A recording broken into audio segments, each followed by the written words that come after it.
Blog Talk Radio.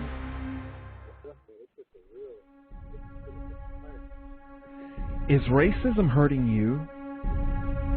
On issues of race, are you unable to speak, think, and act with clarity and confidence? Are you tired of laughing when nothing is funny, smiling when you are not happy, agreeing when you really disagree?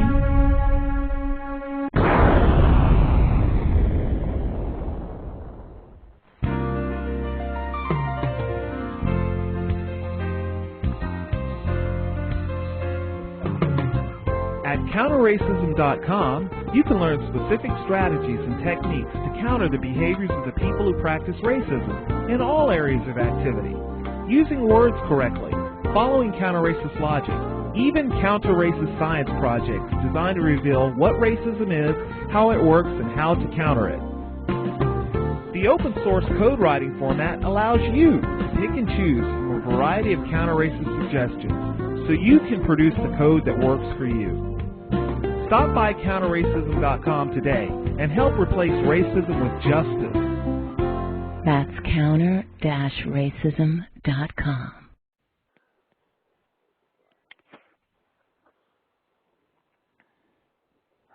Greetings, Gus T Renegade.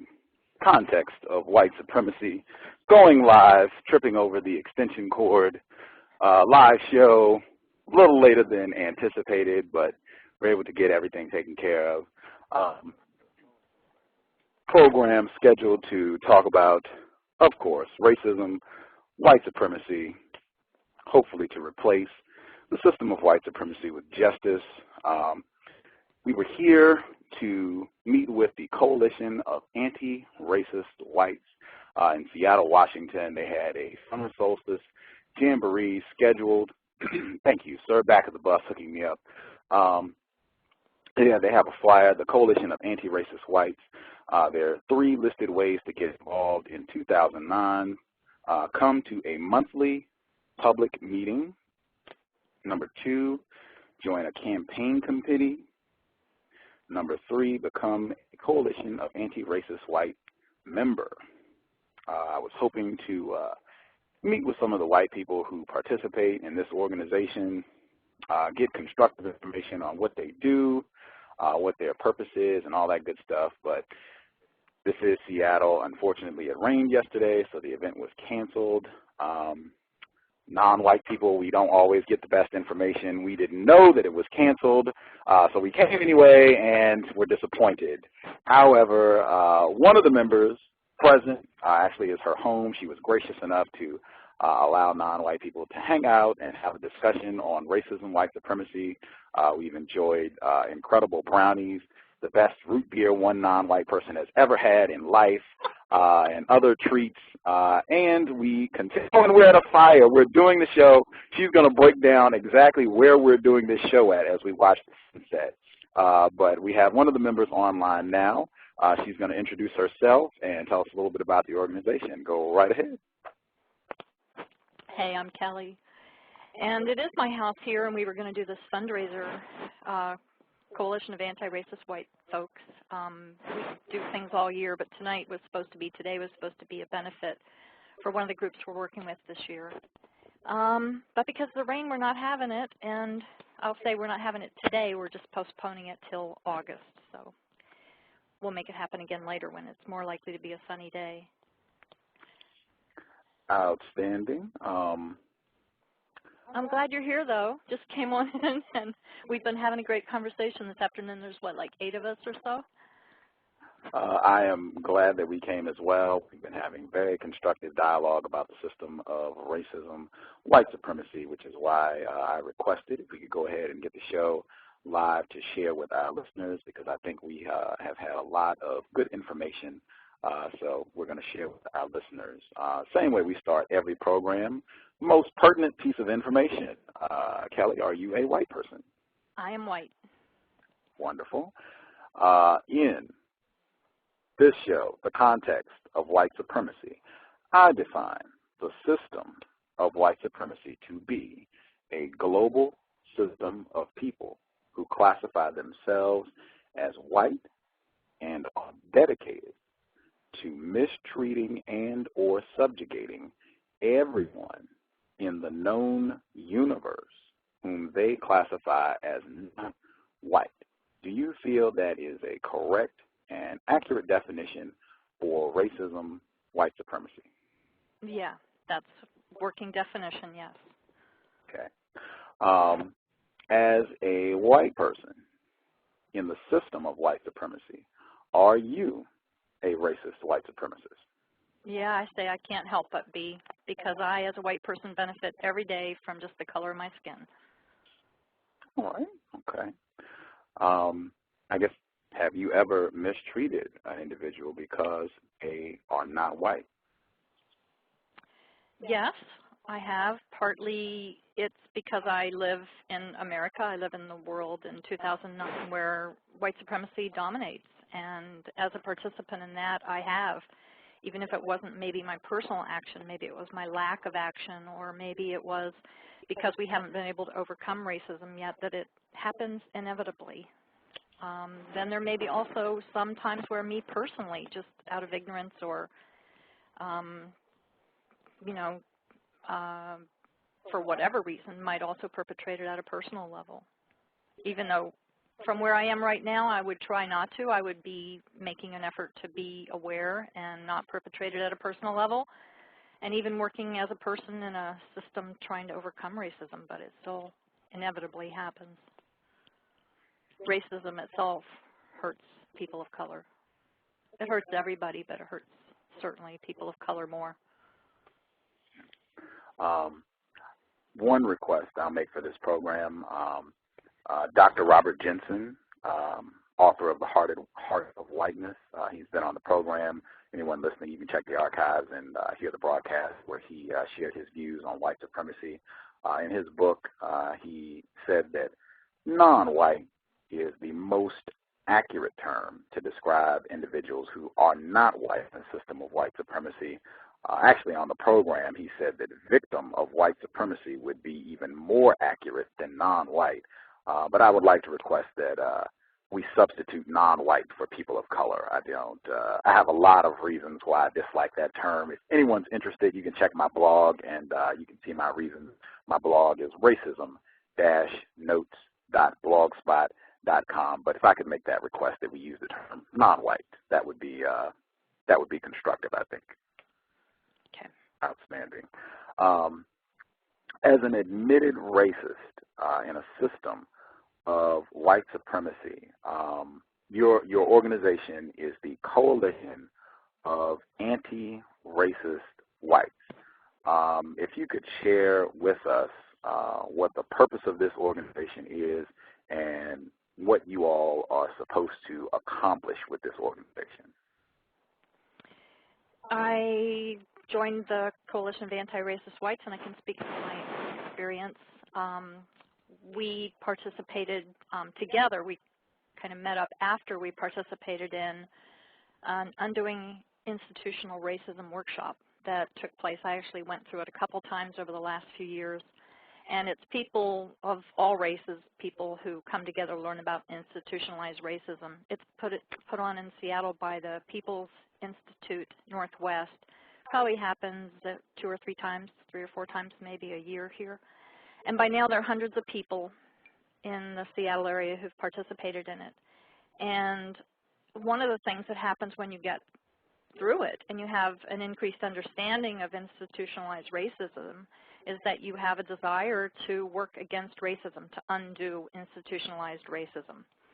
So one way to do that, of course, is to continue your own personal education, and another way is to try to take action and to work in community to do that. It makes you more effective, and we can learn from each other as white people, and white people, I think, have a responsibility to teach other white people.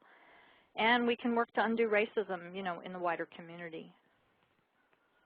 So what we've done is we've started meeting regularly and educating ourselves, and then also have some open forums where we invite other people, who haven't maybe been through the institutionalized racism workshop to start examining racism and our lives in ourselves and in our organizations and our society.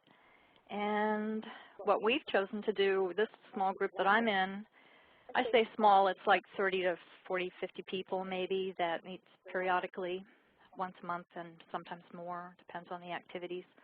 And we have chosen projects that we wanted to do this year, and we're sticking with them through 2009. You know, it'll evolve, it'll change. You know, we'll become better informed, better allies. And right now, our 3 projects that we're working on are supporting 3 people of color-led organizations, is how it's termed for us. One is Communities Against Rape and Abuse, which is a organization that works to end sexual assault and sexual, rape. And it's African American women led, and they have a framework of how they want to respond that's different than some other organizations that work against sexual assault and rape. And our commitment is to raise money for them. That's what they've asked us to do, and so that's what we're doing to support them. Another group is Justice.Works, which is working in particular about the experience of African American men in prisons. And our work with them is to support legislation that would change the 3 strikes you're out work that just happened in the legislative session this time. We didn't get very far, but we're going to keep at it. The third group is El Comité, which works on immigrants' rights here in Seattle. And our support there is to be present when called upon to do so. Like there was a big May Day rally, and so to turn out in support of immigrants' rights. So those are our 3 campaigns right now, in addition to educating ourselves and meeting, being good allies. Very interesting. I have found non-white people, victims of white supremacy, have language deficiencies. I certainly am in that category. So one of the tools that I try to use is to concisely restate things that white people say in discussions on white supremacy. One, to make sure that I have accurately understood what has been said, and to help deal with the language deficiencies that non-white people have. So would it be correct to say that your organization, the Coalition of Anti-Racist Whites, is working to replace white supremacy with justice?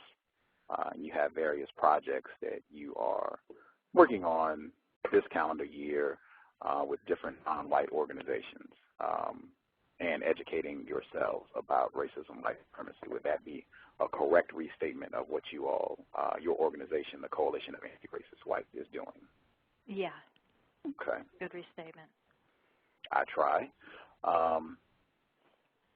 I have a couple questions. I have major issues. The admitted white supremacist known as Tim Wise, the Elvis Presley of counter-racism. That program is on in the archives. He was on the show June 1st. You can go in the archives, check the program out. He admitted that referencing him as the Elvis Presley of counter-racism, there's a lot of truth to that statement. That is exactly what he said when I said it to him on the program. There's a non-white person snickering, sitting a few seats away from me. He said it, check the archives. I told him that another non-white person heard the show and said it to him live. So check it out. And he said there's a lot of truth to that. Tim Wise, admitted white supremacist. But he said he's an anti-racist, and I feel that it's illogical, and I suspect that it could be a conscious act of racism for any white person in the system of white supremacy to say that they are an anti-racist, particularly if you have admitted to being a racist white supremacist. I guess to help my understanding here, could you share with our listeners what an anti-racist does that is different from a regular white person in the system of racism, white supremacy? I can speak for myself. I wouldn't begin to speak for Tim Wise, who I greatly respect, but I would say if we are white, we are racist because we're benefiting from the system of racism. And if we're anti-racist, that means we recognize our privilege and we're working to make things more just, to make our society more just. So basically working to undo that system of privilege, actively organizing working in coalition, working to educate ourselves and to try to bring justice. Okay. How would a non-white person be able to tell which white people are working against the system of racism, white supremacy, as long as that system exists? It would be based on talking to them or observing their actions.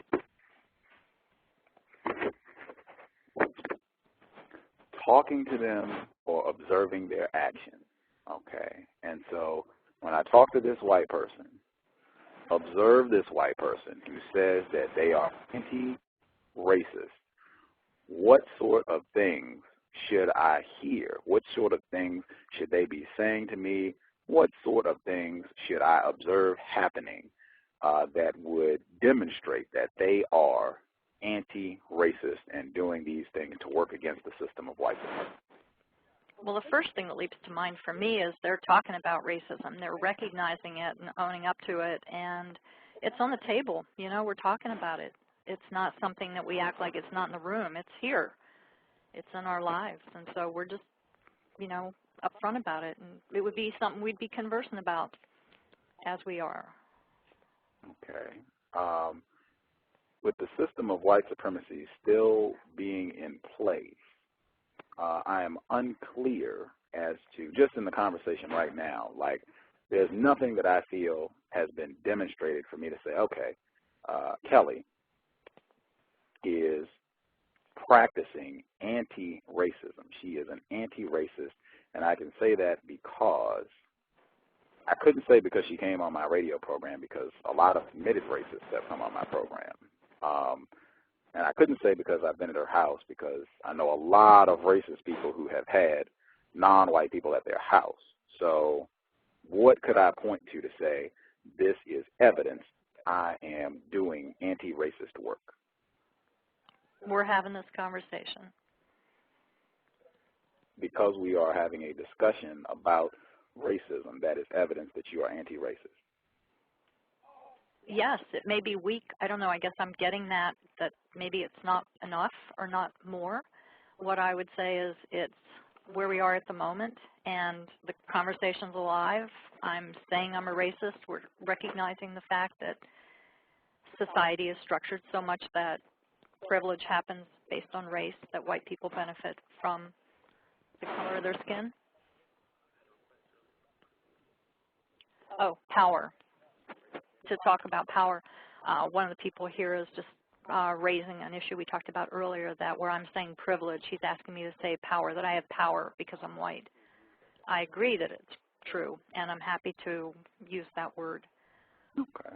So as long as the power system of racism, white supremacy is correct, I guess the reason that I really have issue with this, I do not feel it's accurate for anyone, non-white or white, to say that they are anti-racist or even a counter-racist under the system of white supremacy, is because there's really no way you could evidence that. And I guess I would ask, you said the evidence that you are an anti-racist is that we're having this discussion.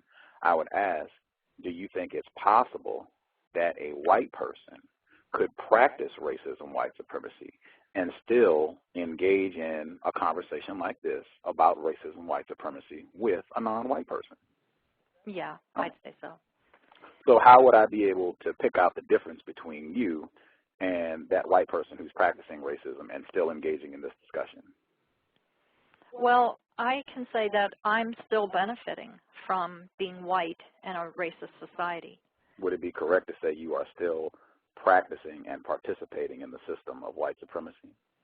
Yes, Okay. because it exists, and I'm working to some degree, you know, at all times on trying to raise consciousness and bring justice. Okay. And that what you just said right there, in my view, I think it would be most constructive for the non-white people, victims of white supremacy.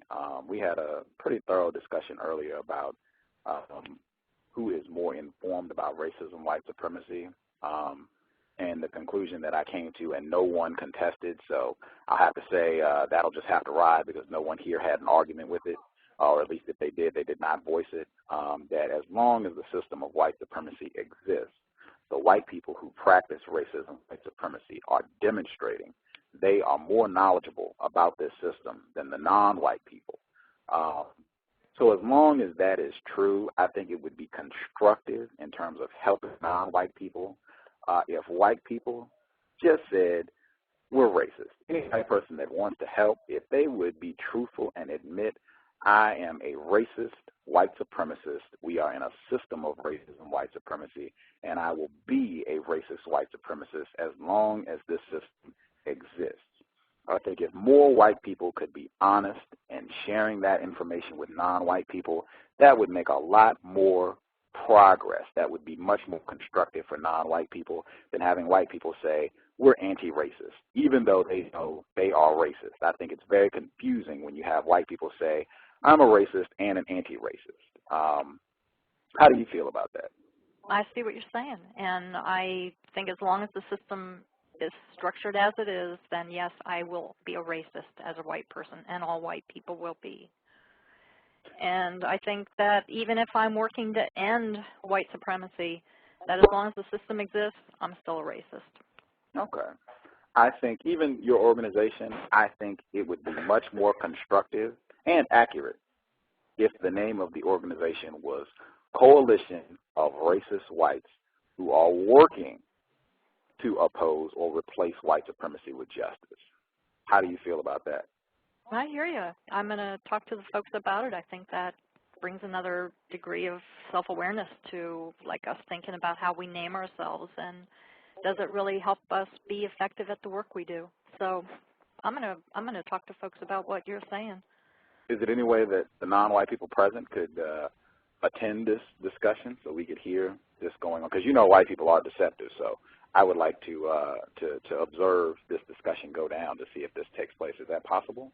Absolutely. Let's do it. Okay. All right. Are the non-white people here agreeing to attending? Can I pass the phone around? Some other people want to talk? Oh, wait a minute. We have more questions. No. The white person is trying to get off the stand. No. We have more questions. Sharing the microphone. We have more questions, and we have other non-white people. Yellow Manny is in the house. Back of the bus is in the house. Non-Mighty Wick. We have other non-white people who would like to ask questions, and we actually have another white person. We were having a lot of conversation around sexual intercourse between non-white people and white people, as always. So we definitely want to talk about that. I have a couple more questions, and then I want to get some of the other non-white people in to ask their questions. In terms of the work that your organization does, do you all do anything in terms of making an effort to inform non-white people about racism, white supremacy, what it is, and how it works? I can't say historically whether we have or not, but I know our focus now is on white people educating other white people and supporting people of color-led organizations as white allies. Really, believe me, it's enough just to have the goal of trying to educate other white people, you know. Educate white people about racism. About racism, okay. Yeah. Do you feel that non-white people need to be educated about racism in terms of specifically what it is and how it works? Yes, I guess so, but I feel like people who are victims of white supremacy have an experience of that white supremacy that they understand fully well, and I wouldn't begin to tell them about it. But we could talk about the system that we live in, that they suffer under and that I perpetrate as a white person, and that we could bring our awareness to it together. But me telling them, that feels a little bit like just more supremacy, frankly.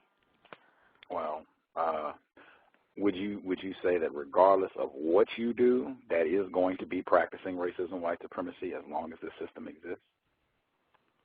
Yes. Okay.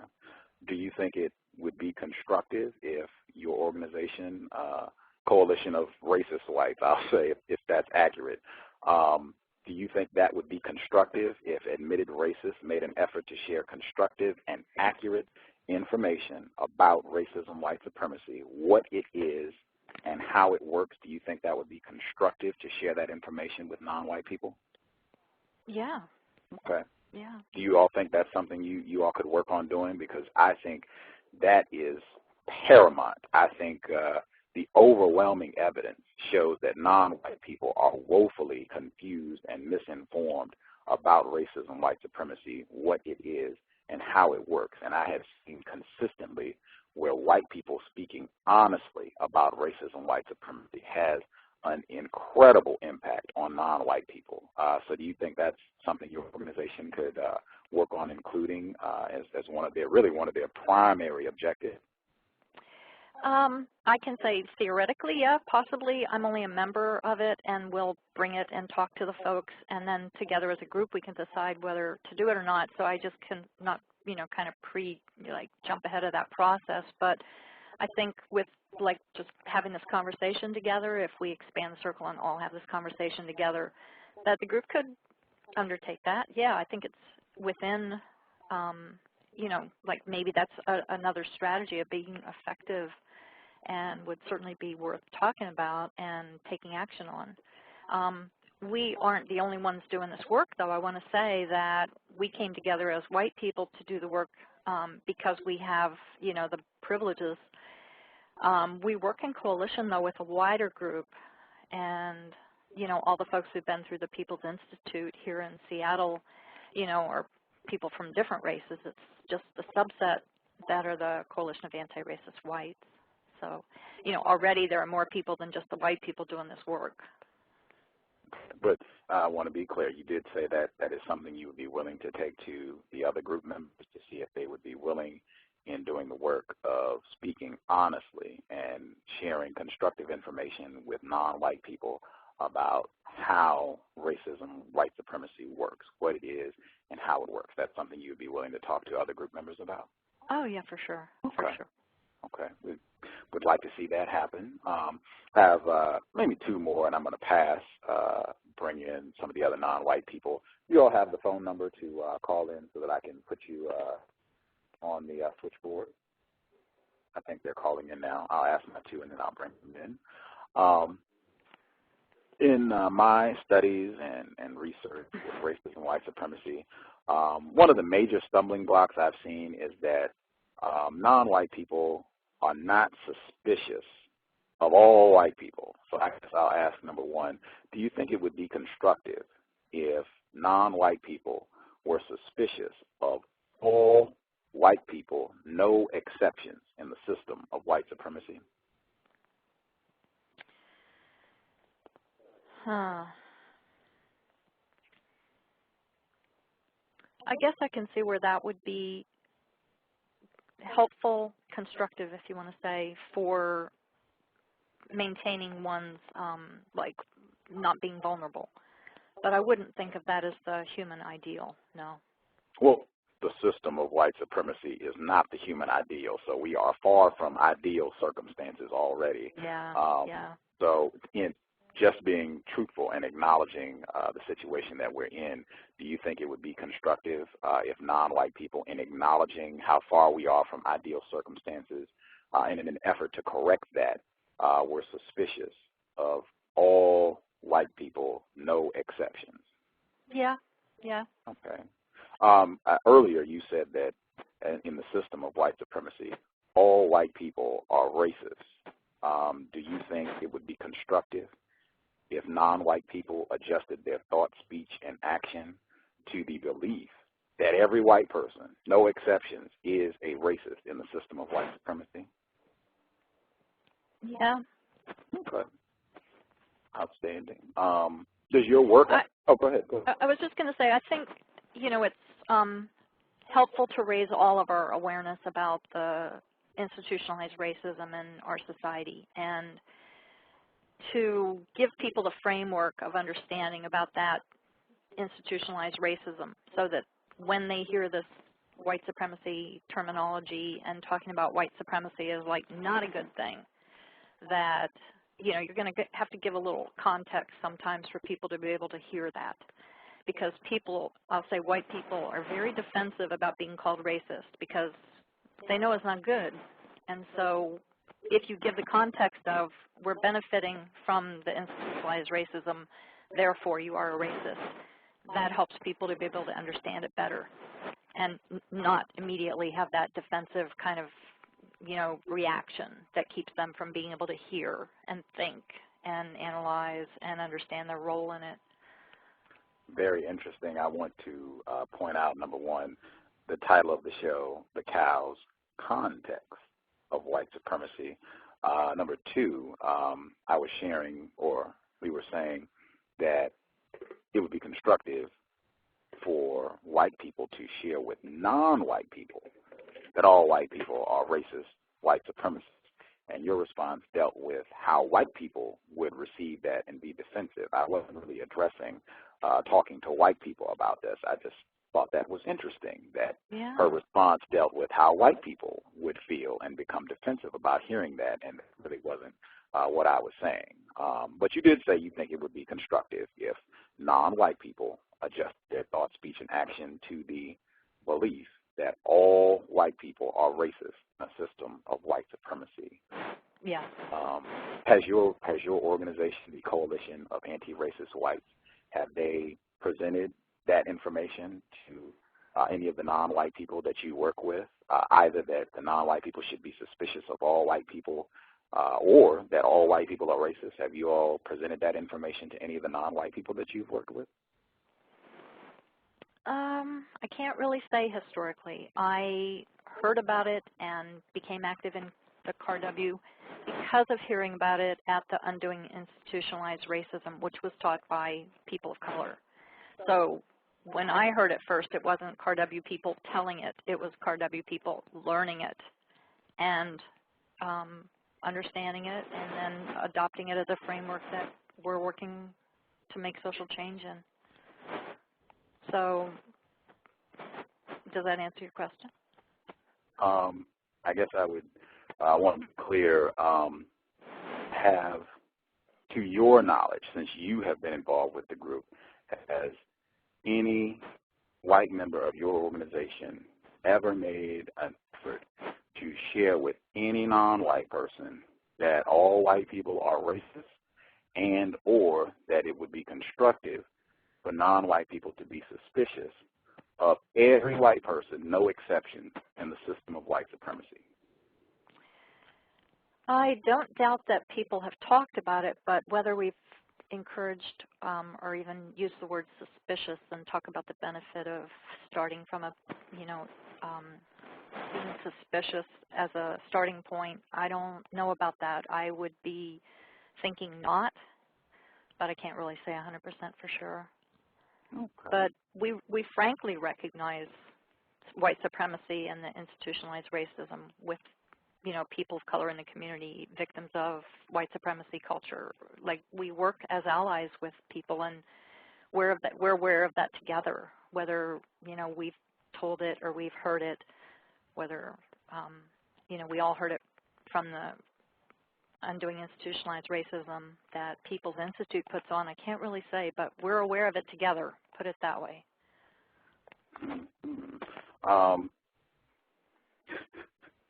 Someone in the chat room, I'm bringing on the other non-white people, 206-683 on live, 720 you are on live, and 253 you are on live. I hope you all are probably sitting a little too close. There's probably going to be some interference, so if one person is talking, the other people might want to mute their phones so that there's not distortion in the line that might be constructive. If that's too much, then, work it out as best you can. But as I just said, the lines 253, wait a minute. Yeah, 253 you're on live, 720 you're on live, and 206 you are on live.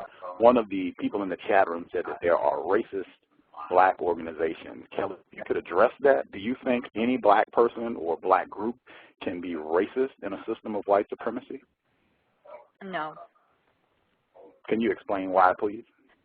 Well, if we're talking about institutionalized racism in our society, then any non-white person is not in a position of supremacy. They may have personal bias, they may have prejudice, they may have bigotry, but they're not in this framework we're not talking about the same thing. Outstanding. I'm passing the microphone, Gus T Renegade, C.O.W.S, Context of White Supremacy, with one of the members, Kelly, from the Coalition of Anti-Racist Whites. I don't know who's first up, but whoever wanted to ask questions, lines are open. Feel free. Yeah. Am I online right now? Yes, you are, sir. This is Yellow Manny. Hi. I heard you say that, if that's correct, all white people are racist. Is that correct? Yeah. And that the only people that could be racist are white people? We're benefiting from the white supremacy, yes. So the only people who could be racist are white people? With this definition, yes.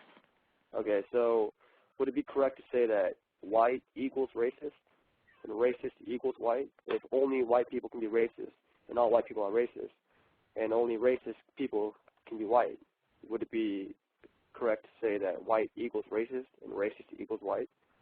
Yeah. Would you say that an anti-racist white is an oxymoron then? An anti-racist racist is an oxymoron? Well, I hear the way we've been talking about it, yes, but I think that even people who are benefiting from racism, from white supremacy, like a white person like me, can also be working to end that system. So. Oh yeah, no, it's the difference between working in it and finding my who you phone's are. about to give out, so if this goes out, I'll have to pick another phone, but my phone's about to go. Yeah, and then I also agree with what you're saying, how you should it'd be productive to suspect that all white people are racist, and if this is the case, then in terms of sexual relations between whites and non-whites, how does that idea play out into sexual relations between whites and non-whites, in your view? If non-white people should all be suspicious that all white people are racist, because you define white as racist.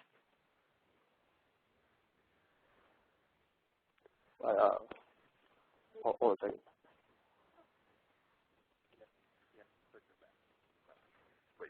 We're having some technical difficulties here. Could you just talk about it? I'm back on. Can you hear me? Yes, I can. Yeah, I hear your question, and I'd like to answer it, but frankly, I feel ill-prepared to answer that. We were having this conversation over, lunch a little while ago, and I was learning more than I was able to contribute to it. But I'd love to hear what you have to say about it, and maybe, we could interact a bit more. But what do you think about it?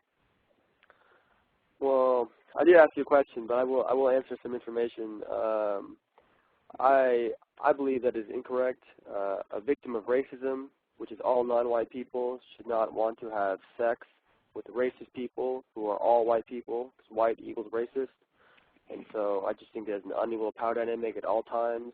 A non-white individual would be forced to lie to themselves or to other people, and most likely both, if they are to engage in a sexual relationship with whites who are racist. And so since white equals racist, so I believe it is a very incorrect behavior. I think it makes non-white people unable to see racism for what it is and how it works. If you're having sex with someone, one of the most intimate physical encounters you can have with another human being or another person on this planet, I feel like that impedes non-white people's ability to suspect that all white people are racist. I mean, I don't know, I don't understand how it would work.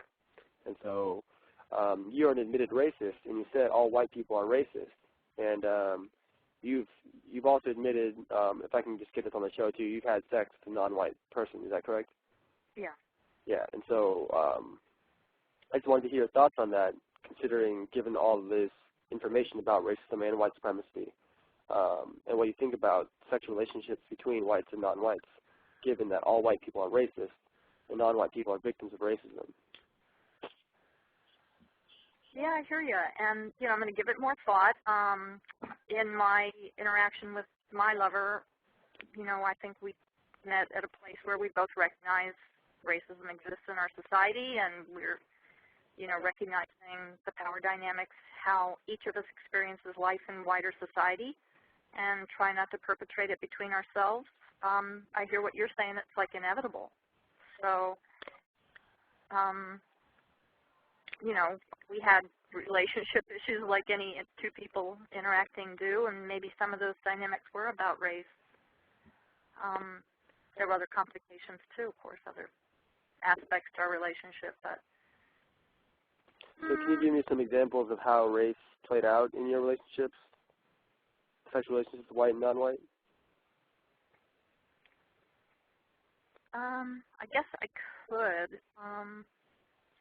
I want to think about it some. I don't know. I just like having this in front of everybody makes me feel very self-conscious about trying to examine my own particular here. I'm willing to do it, but I want to think about it, frankly. Take a second, because as a non-white person, I feel self-conscious all the time in the system of racism, white supremacy. So I think it's great that a white person is feeling self-conscious.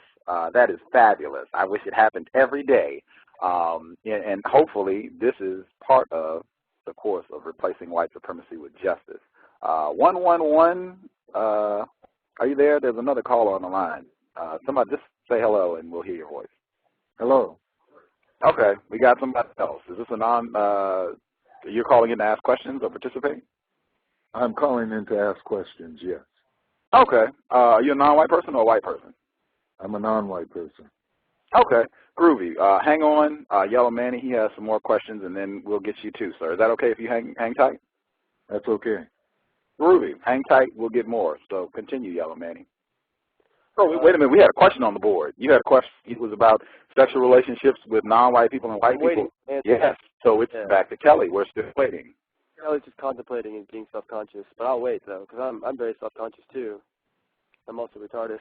I'm a victim of white supremacy. Gus T Renegade, a.k.a. the legend of John Carter, the C.O.W.S, context of white supremacy. We are waiting on Kelly.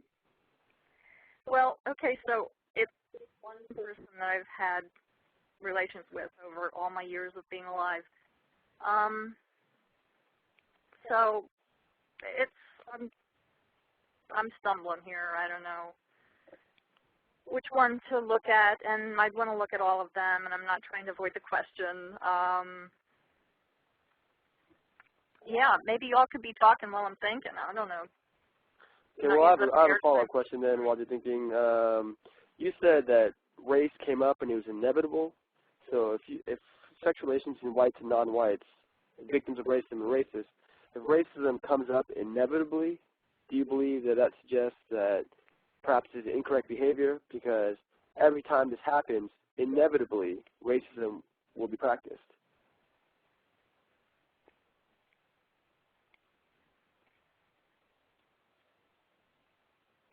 Well, we still live in this society, and, you know, we're each affected, and then when we come together, you know, we bring some of that in.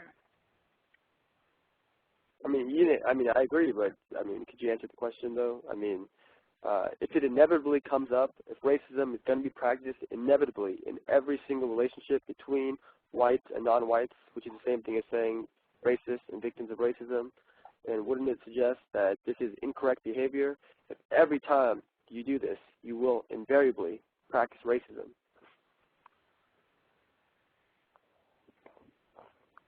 I guess I'm inclined to say yes, but I want to think about it still, and not to avoid the question, but because I want to be thoughtful, and I want to be able to be honest. And,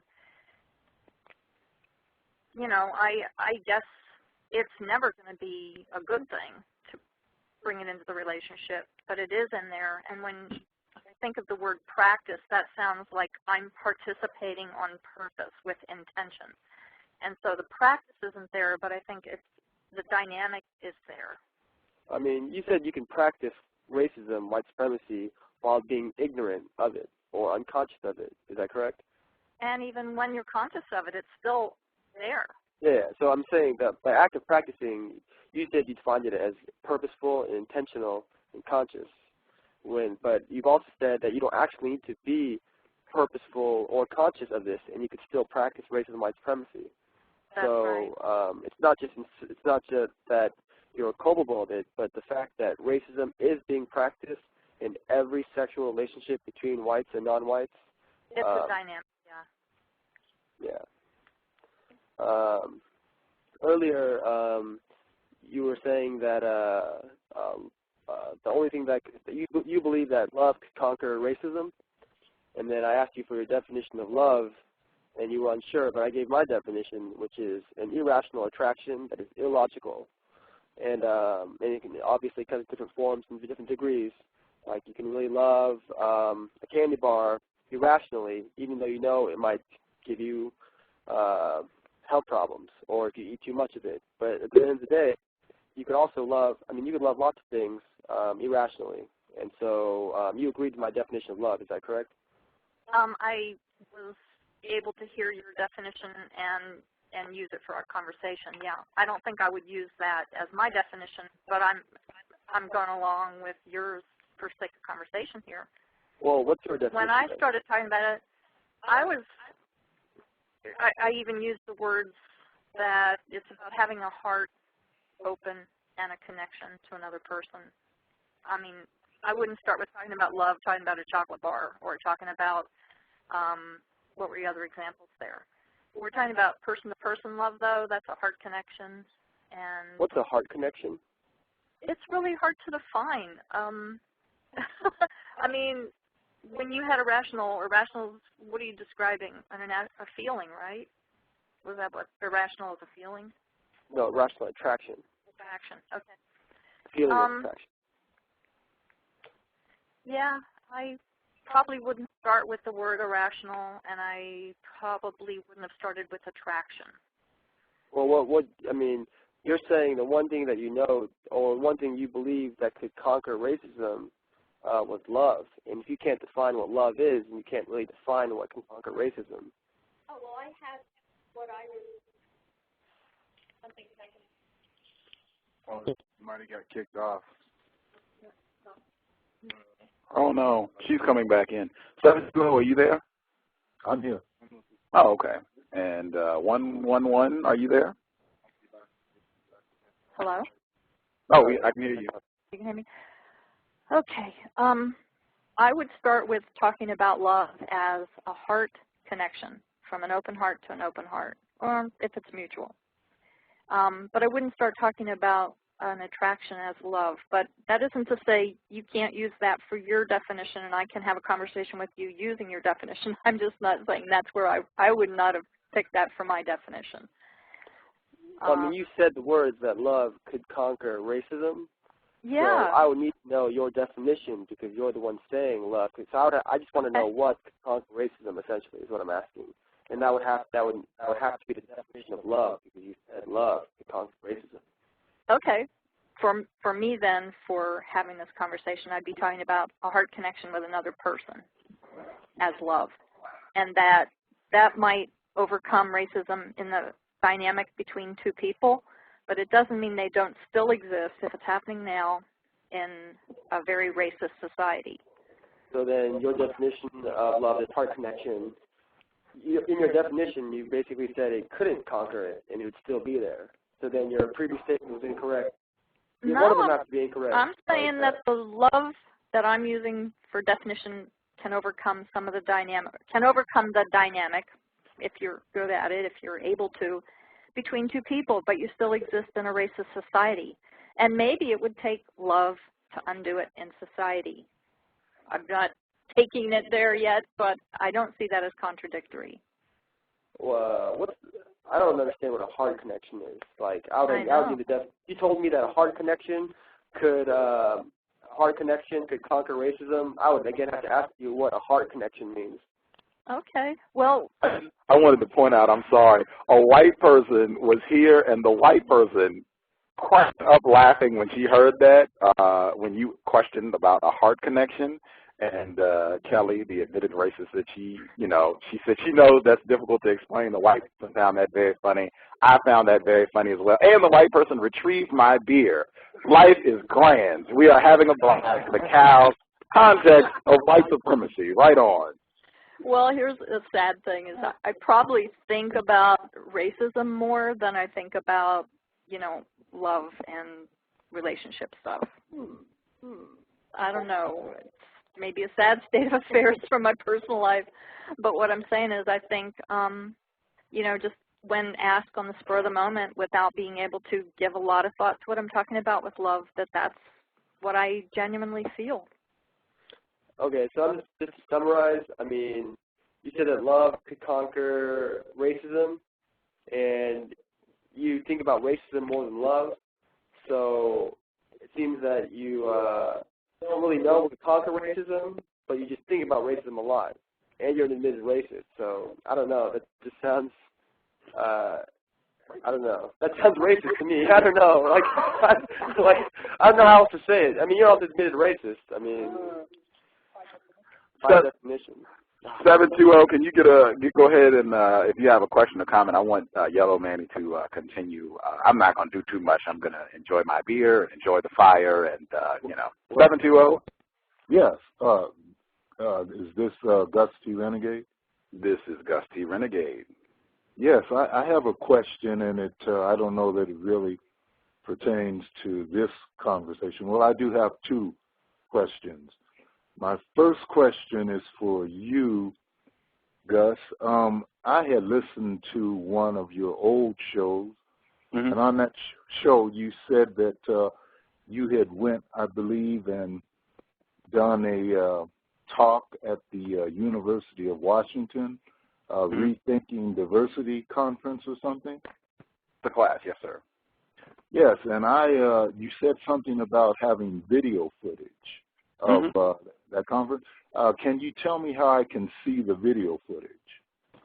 One of the non-white people that I'm with, he recently put in a lot of effort to get that footage. I guess some white people did technical things with the footage that is beyond my understanding, but he has that footage on discs, and he said he was going to be willing to work with me to get me copies of the files. So one or both of us will hopefully be uploading it. If I get it, it'll be on my blog. So I guess if you shoot me an email, my email is huggiebear, HUGGYBEAR @counter-racism.com. Shoot me an email. I will alert you when I get it on my blog. If I don't do it and this other non-white person does it, I'm in contact with him so I can direct you to his site wherever he puts it up at. Hopefully both of us will put it up. That would be really white of us, but it should be up soon. Great. I would greatly appreciate that. And I will shoot you an email. Great. Okay.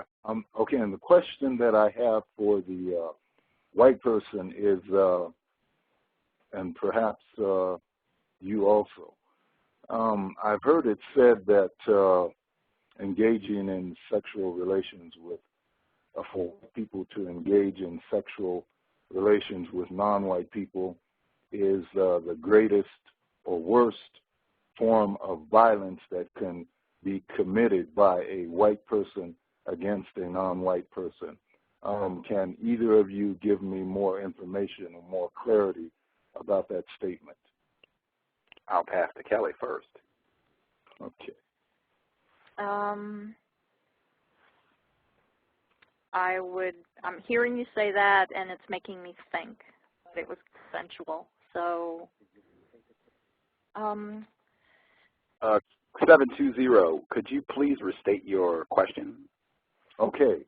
The question is, I have heard it stated that for a white person or a racist white supremacist person to engage in sexual relations with a non-white person is the worst form of violence that can be committed against a non-white person by a racist white supremacist person. And I would like to have more information about that. If you could give me more information about that.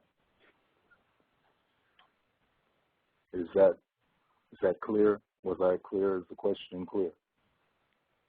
I think the question was clear.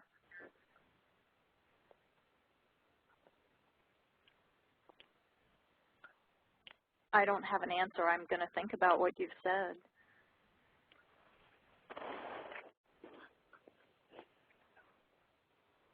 Gus, you going to talk? Actually, a white person just asked me who made that statement.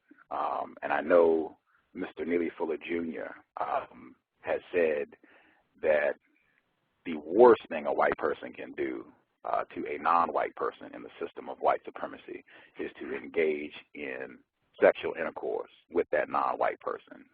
He, in his code book, I believe, says that that is a maximum act of racist aggression against non-white people.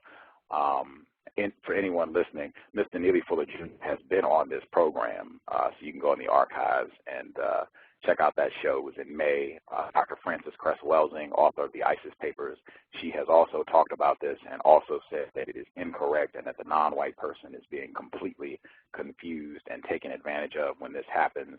Dr. Welsing has also been on this show. If you check the archives, she was on the program in March, so you can go back and listen to both of those shows. I know Dr. Welsing and I spent a lot of time talking about that. My view, I am in total agreement. Actually, the white person that I was talking to earlier, matter of fact, can we get the white person on the phone here? Can we get her to share her comment? She's saying no. I suspect she could be practicing racism right now. Because she said yes.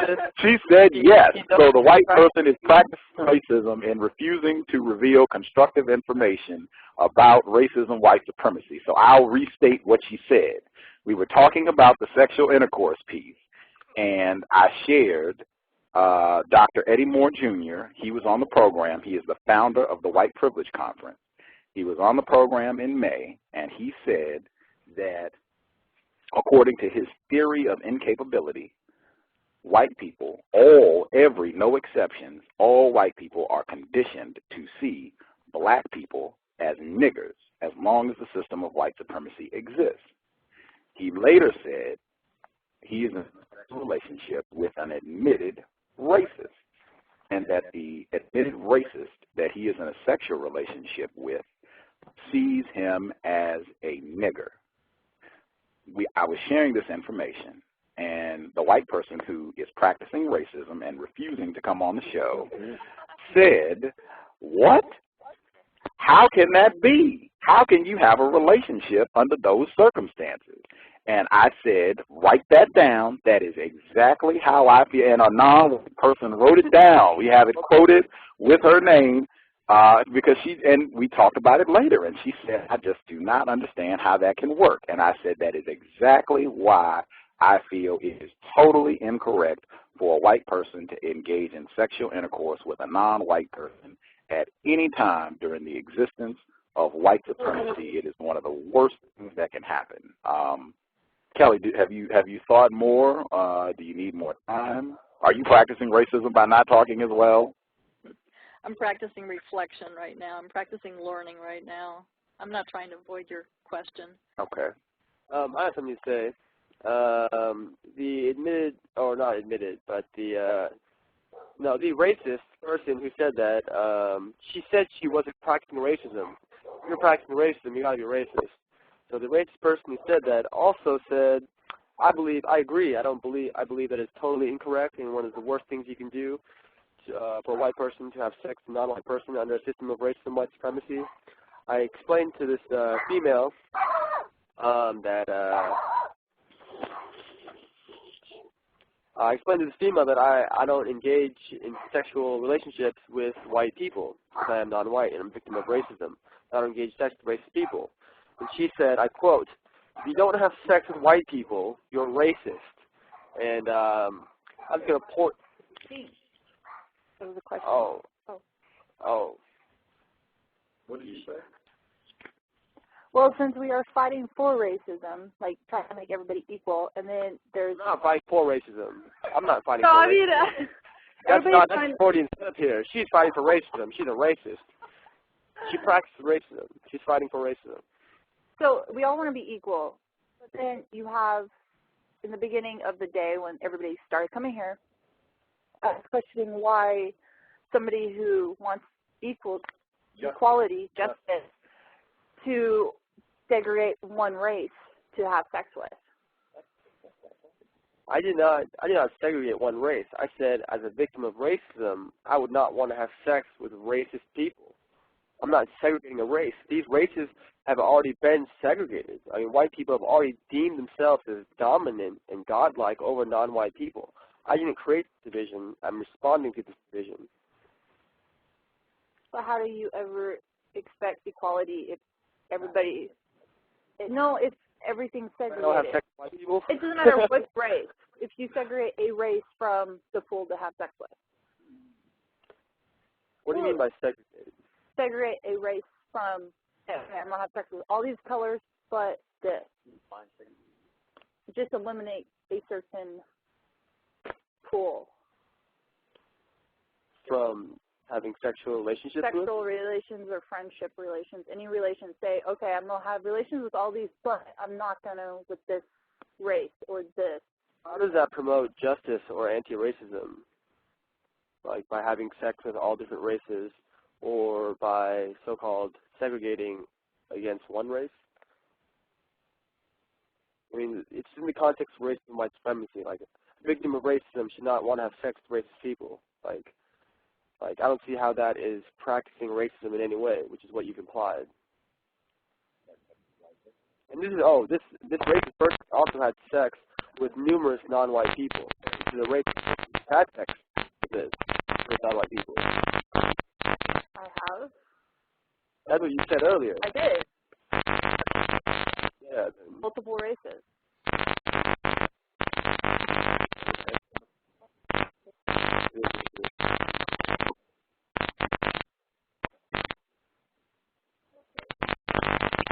I don't see by having sex with white people how that promotes anti-racism or justice in any way. I only see how it promotes racism and white supremacy. Can you say that again?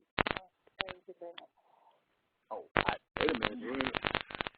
Gus said, I was agreeing with what Yellow Man said, and I said it promotes confusion, and the white person that is practicing racism said...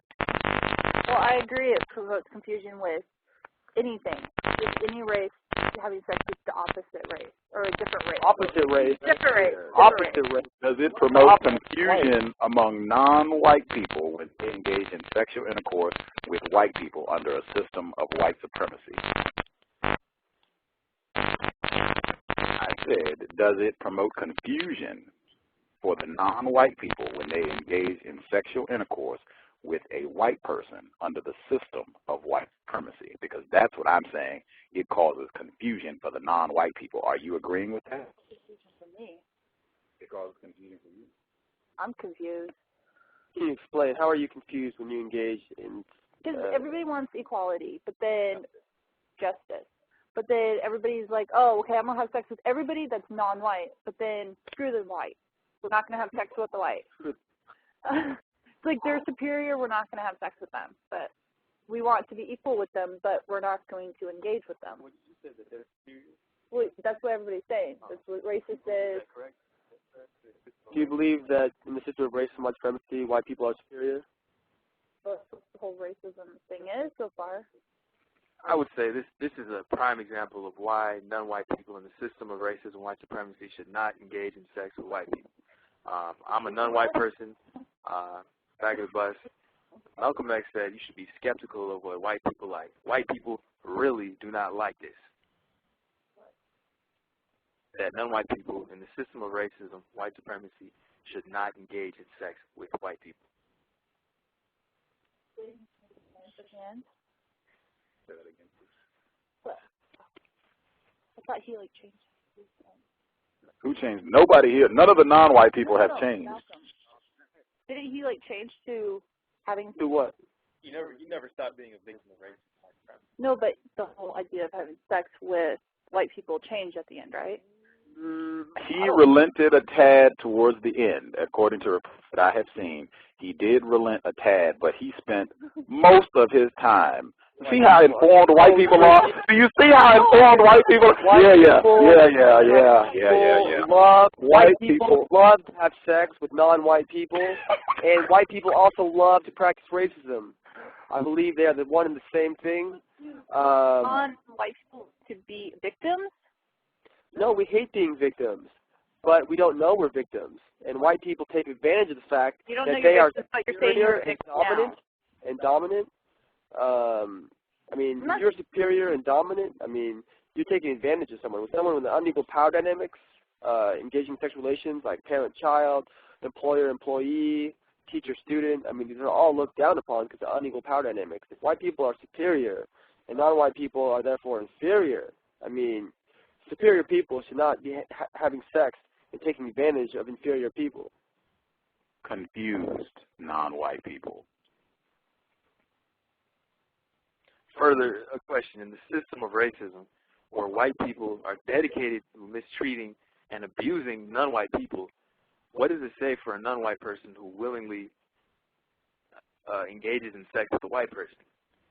Sex is the action that reproduces. I mean, we have a desire to reproduce with someone that systematically mistreats us and will mistreat our offspring. Sounds like insanity. I just want to go back to the Dr. Eddie Moore piece and make sure we capture that. Your thoughts on Dr. Eddie Moore Jr., founder of the White Privilege Conference, Black Victim of White Supremacy. What are your thoughts on him being in a sexual relationship with an admitted racist who he, according to his own testimony, sees him as a nigger?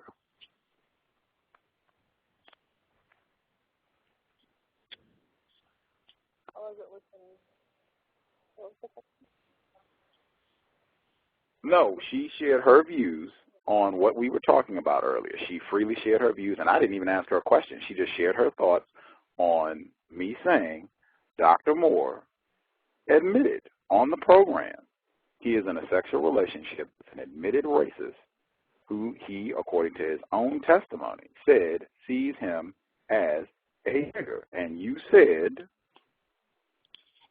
I didn't see how that relationship's possible because there's always that hatred there. And how can you have full love for a person, compassion, and all that when there's there's that hatred because he's black? A nigger.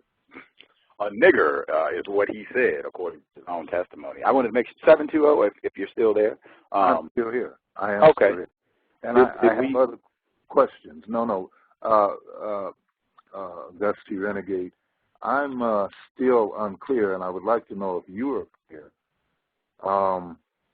because the white female doesn't, at least as far as I'm understanding, I could be incorrect, she seems not to be clear about how engaging in sexual relations with a non-white person is the worst form. You said, Neely Fuller said, worst form of aggression as opposed to violence. Is that what you said, Gus? In Mr. Fuller's book, if you read his work, The United Independent Compensatory Code System Concept, he says maximum racist aggression. That's the exact terminology that he uses in his book, sir. So then, for getting away from his book a little bit, would you consider aggression and violence to be one and the same?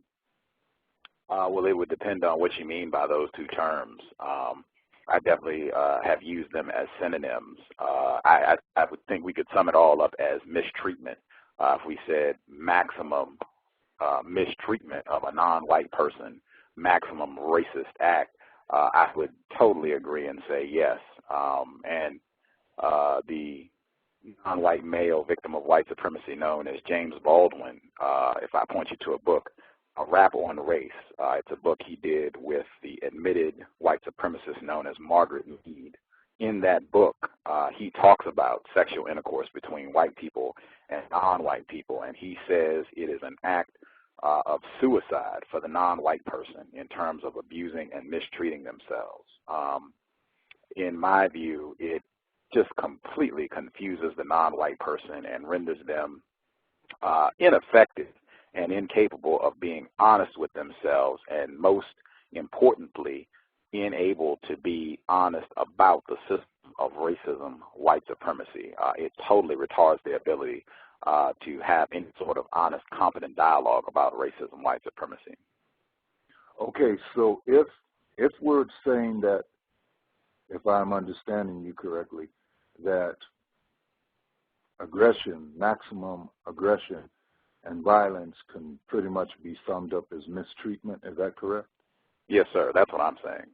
Okay, so if that's the case, then can you help me to be clearer as to why this mistreatment, say, would be worse than, say if a white person were to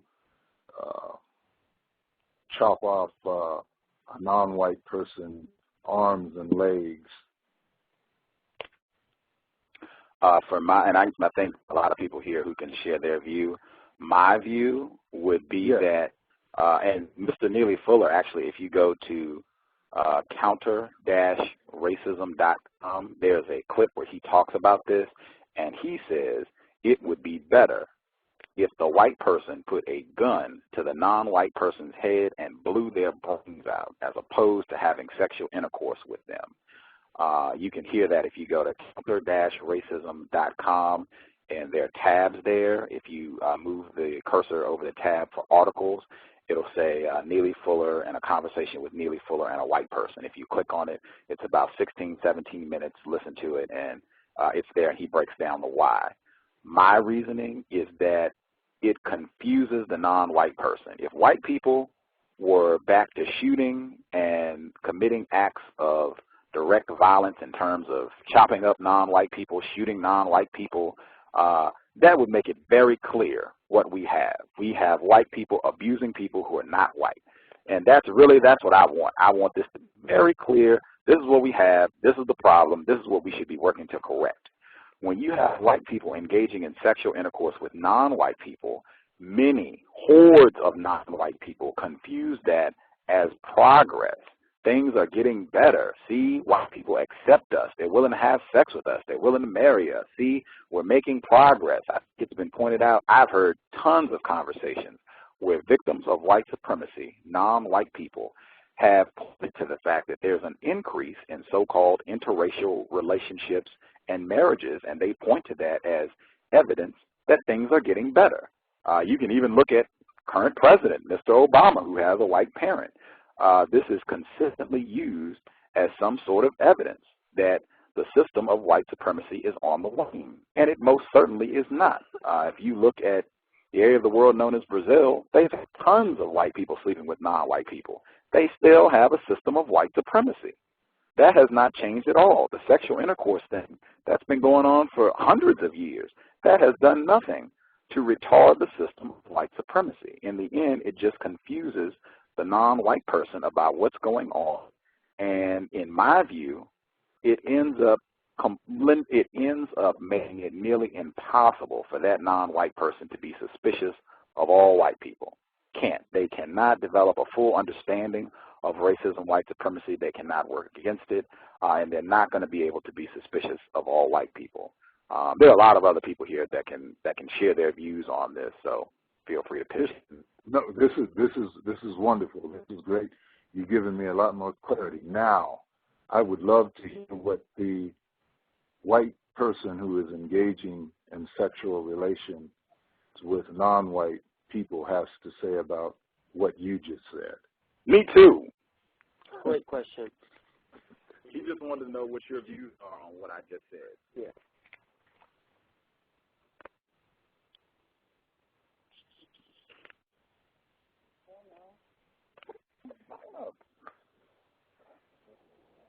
Gus T Renegade. Yeah. Hello. She keeps practicing racism and avoiding the question. She doesn't even put the phone to her face when she speaks. I mean, this is racism at its finest. The other white person does have the phone, though, so the caller wanted your feedback as a white person on what I just said. Yes, and also, Gus, I would like to know what emotions, because I know earlier she said she was feeling uncomfortable or talking about her relationships, and I would like to know if there's any discomfort with what the things you have just said as in regards to sexual intercourse or relations with non-white people being the worst mistreatment. Okay. I'm going to get her to respond to the first one, and then once she... Okay. Okay. I'm going to get her to respond to your first question, and then once she responds to the first question, if you would be so kind as to restate the second one so she can hear it, then she'll respond to that one. But I'm going to get her to respond to the first question, which was just to respond to my comments about sexual intercourse, and then he'll restate the second one. Okay.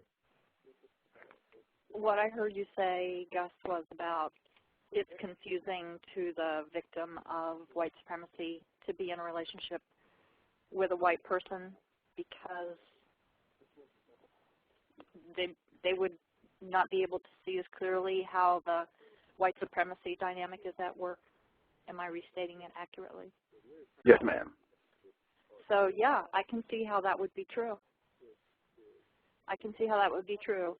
And the idealist in me, I guess, would hope that in their interpersonal relationship, the white person could actually, you know, earn the love through their genuine action. I'm sorry, yeah. I didn't understand any of the last part of what you said. You said you would hope what? That the white person could not act out the dynamic in the interpersonal relationship, but in the context of a racist society, it's going to be happening.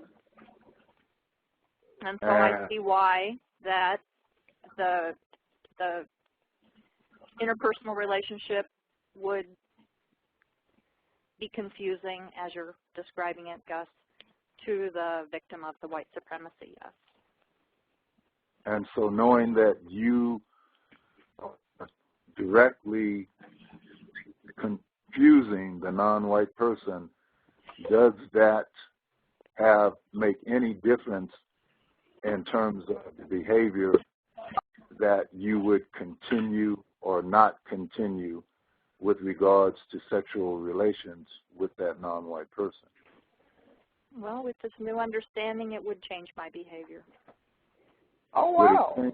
Would it change your behavior to the point where, realizing the confusion that you're creating, you would discontinue it altogether? It would, although I have to say honestly, if I was in a relationship with a person right now, that it would make it much tougher than right now where I'm just sitting here theorizing about it because I'm not actually in a relationship with somebody right now where it's going to cause me to have to separate from somebody I love. So, but I do have this better understanding from this conversation, and I will definitely be giving it greater thought and consideration in my future behaviors. So then wouldn't that then make the behavior or acts and or speech and thought that you are saying you are allegedly practicing being an anti-racist be wholly inconsistent?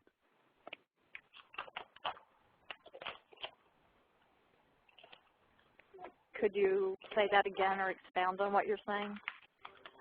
If you are in a relationship with a non-white person, a sexual relationship with a non-white person. Don't aggravate.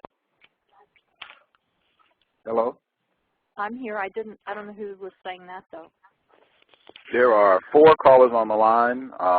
Okay, I will let the other callers get their Oh, no. You're fine. I think someone might have said something. I definitely want you to get your question out because I'm interested in hearing the response, sir. So please hang with us, 720.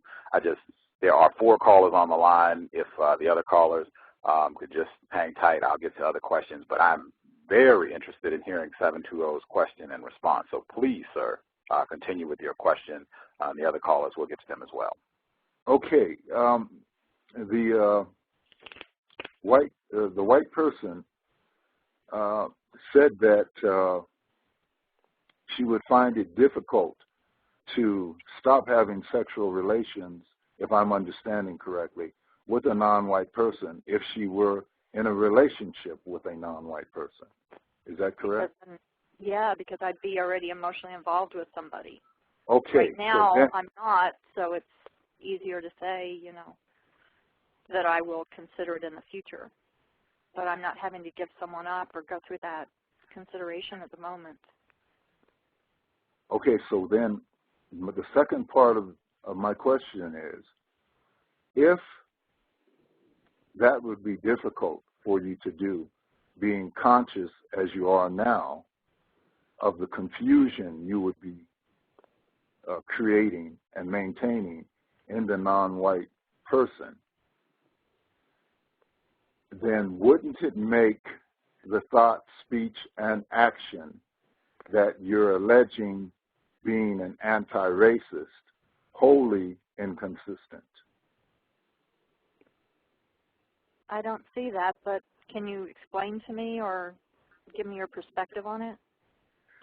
If, and I'll put it this way, in my mind, if you are trying to be against racism, white supremacy,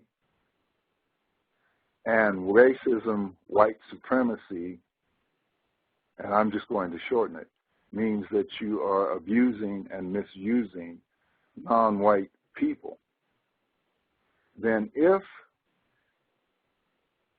you would find it difficult to end a relationship where you're having sexual relations with a non-white person, which is the worst form of mistreatment for a non-white person, then wouldn't it be that calling yourself an anti-racist would be wholly inconsistent? Well, I think I'm picking up a better understanding now of Yellow Manny's description of love as an irrational attraction. But that doesn't answer my question. I hear you, sir. It would be because I would want to be an ally for justice and a worker towards justice that I would pass up an opportunity that might be personally appealing to me. That didn't answer my question. I'm trying to answer your question. You know, the answer would be yes or no. It would either be wholly inconsistent or it wouldn't be.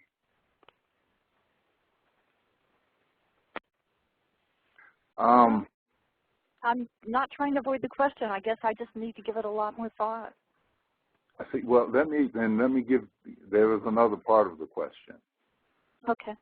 What emotions would you have regarding the confusion that you would be causing by not being consistent in your anti-racist or alleged anti-racist thought, speech, and or action regarding yourself and the non-white person? Was that clear? What emotion, what would I be giving up? What emotions would you have about the relationship knowing that you are mistreating the non-white person? Feelings would be loss and grief. I feel it right now, and I don't even have a person in my life that this is about. But loss and grief then regards yourself. Yeah. What does that have to do with and I find it interesting that you would speak of the feelings for yourself first, as opposed to any feelings you may have for the non-white person. Well, to separate from this person that I would be caring about would be loss and grief for me. And as regards the confusion for the non-white person, what emotions would you have? I would take it as an action that would be a difficult one to do, but for a purpose that I believe in, that I am willing to sacrifice for. But that doesn't tell me what the emotion would be.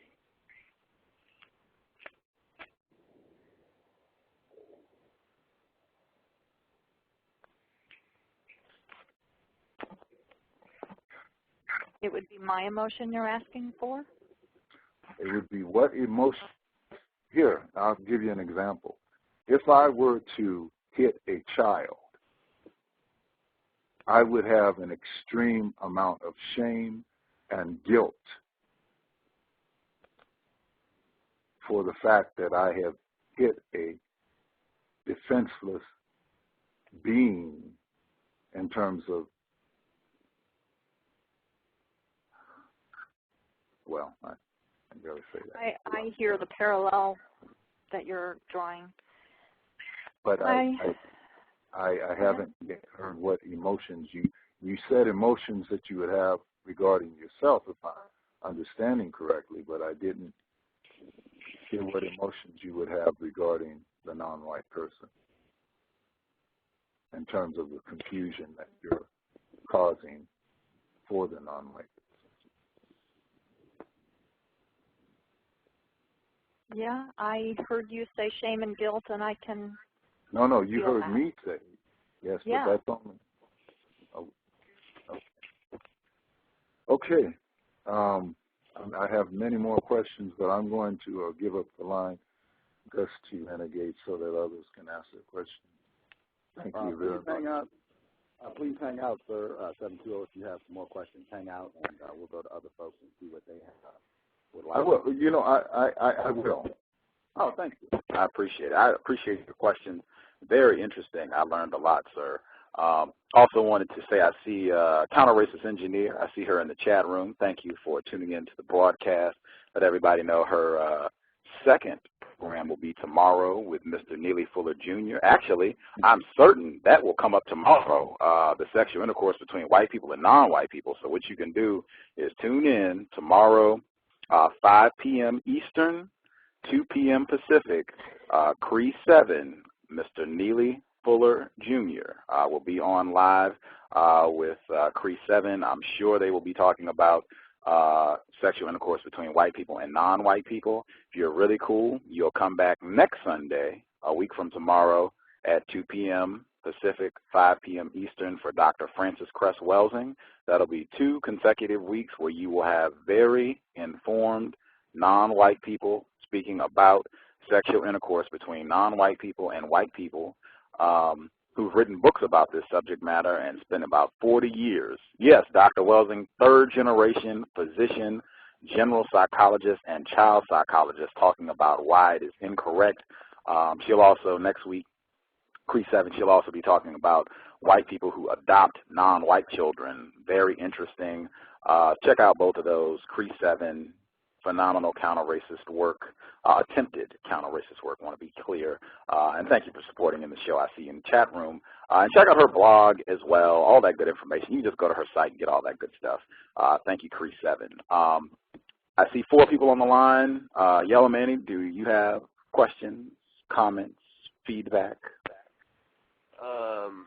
I want to follow up on the individual who was talking earlier, who commented on Eddie Moore's relationship with the racist. She said that if you don't have sex with white people, are you racist? Which is a question implying that if you don't want to have sex with white people, you're racist. Is that correct? Is that what you were implying?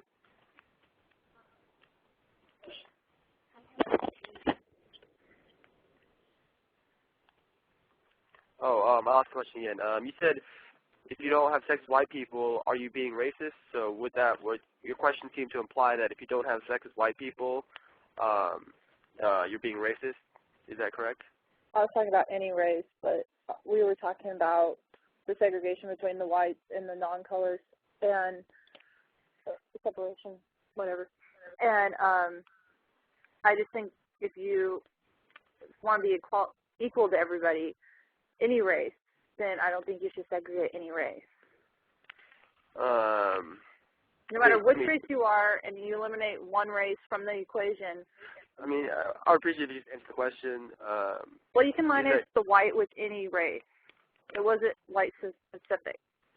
Is the fact that a white person says that you can substitute white for any race, I feel like is practicing racism, because any other race besides white is non-racist. So if you confuse racist So aren't with you being non-racist, racist saying I'm not going to have sexual relations with this certain race? I mean, it's the white race that I was specifying. So the question is not any race. The question is you don't have sex with white people, you're racist. I've never said I don't have sex with other non-white people. I said the only one I specified was white people.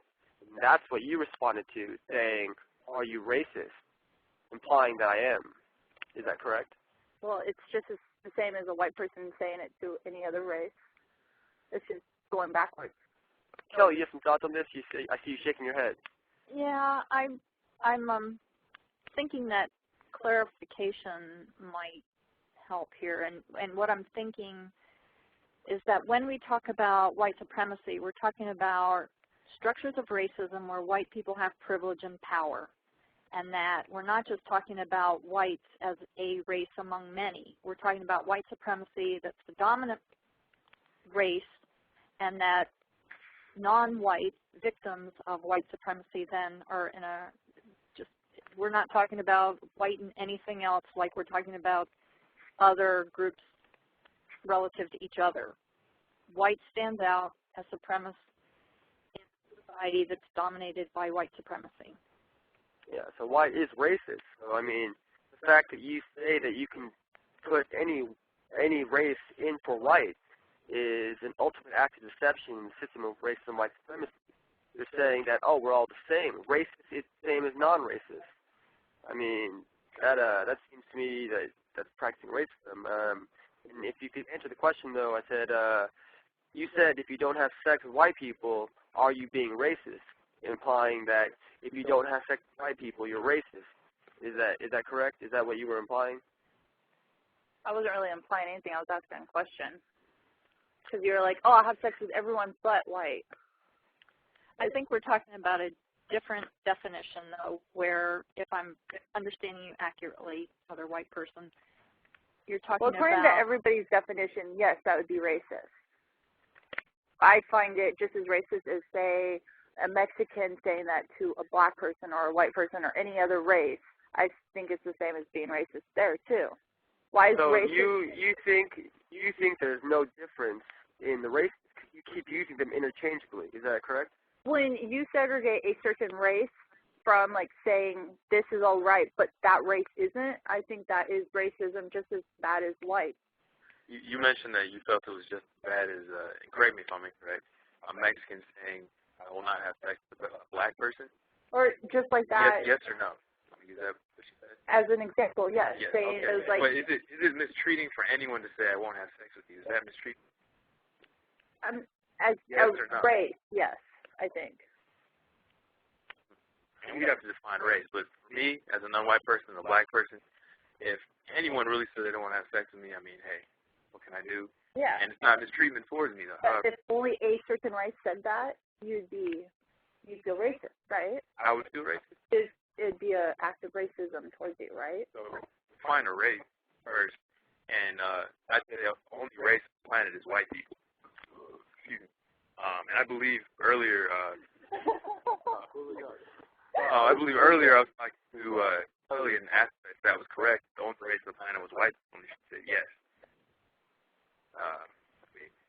Why do you keep not putting in the system of as a definition of racism and white supremacy, we define racism as a global system of people dedicated to mistreating non-white people. So we have two. We have white people who mistreat non-white people. In the system of racism, non-white people are actually not people. They're essentially a fuel. I think that is a form of racism, but any, like... What is a form of racism? Well, okay, so there's non-whites and whites. That is racism, right? Okay. I'd agree with that. Who defined that? Non-white? Does that make any sense? I mean, I'm retarded. I see that. Like, that's because, like, okay, supposedly... Even the other white person shaking your head. We're operating with different definitions, and when we started the conversation, this is Kelly's voice again, we were talking about institutionalized racism and a framework of racism that has to do with white supremacy globally.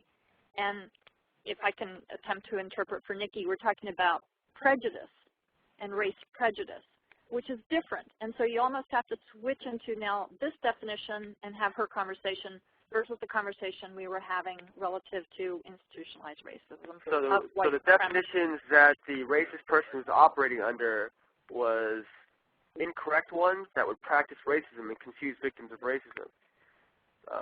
So I just want to point that out, that the definition that the racist person was using was ones that would confuse victims of racism. And earlier she said, if you don't have sex with white people, are you racist? Which linguistically suggests that if you don't have sex, if non-white people don't have sex with white people, they're being racist. And so the logical corollary of that is if white people have sex with non-white people, you're being anti-racist. That is a suggestion. Oh, the racist person laughed at this because she thinks it's funny. And this is a racist person who engages in sex with non-white people and practices racism. I think this is very important to note that white people who practice racism think that they can counter racism by having sex with non-white people. Okay, then why do the non-white people submit themselves, since supposedly white people are more powerful or higher up than non-whites? Then why do they submit themselves to having sex with white people then? Because we're victimized and confused. So how can you be victimized if you acknowledge you are? You've acknowledged that, okay, I'm a victim of racism. Then why do you submit yourself? Well, you don't. Okay. First of all, most people say, "Oh, I'm a victim of racism," right? You hear that all the time. But you don't. Really? I don't hear that all the time at all. I hear that quite a bit with other races. This is another non-white person again. I'd say non-white people, quote unquote, that are what was the word you used? Victims of racism? Well, no, you said they are what in terms of sex? They are willing to have sex or submitting themselves. Since whites are more powerful. I'd say that is evidence. That is evidence of the skill with which white people practice racism. Okay, then why do other races, non-color or other colors, let themselves be there? Because white people are very, very good and skilled at practicing racism, white supremacy.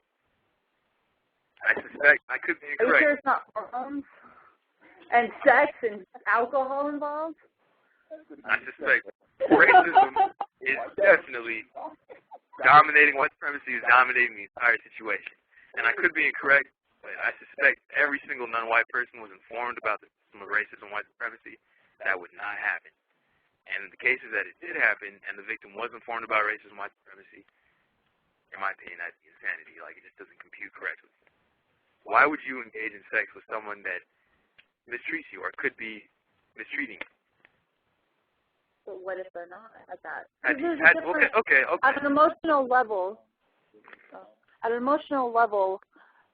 they're not mistreating you. But as at an emotional, I mean, could you define emotions for me? Well, like if you have. How about in terms of this world, in terms of life, in terms of the system of well, I was sitting there. So say you meet somebody of another color, and then they're like, there's that emotional connection and everything. But then, in terms of an emotional connection, I would encourage all non-white people to check out the Stockholm Syndrome. You should, just check that out. In the context, we have a white person saying, a racist person saying a non-white person being emotionally connected with a white person, a racist person. And further, I'm sure you have. And further, how do you know that a white person is not practicing racism, white supremacy? As long as the system of racism exists, how do you know that a white person is not practicing racism? How do you know it's not?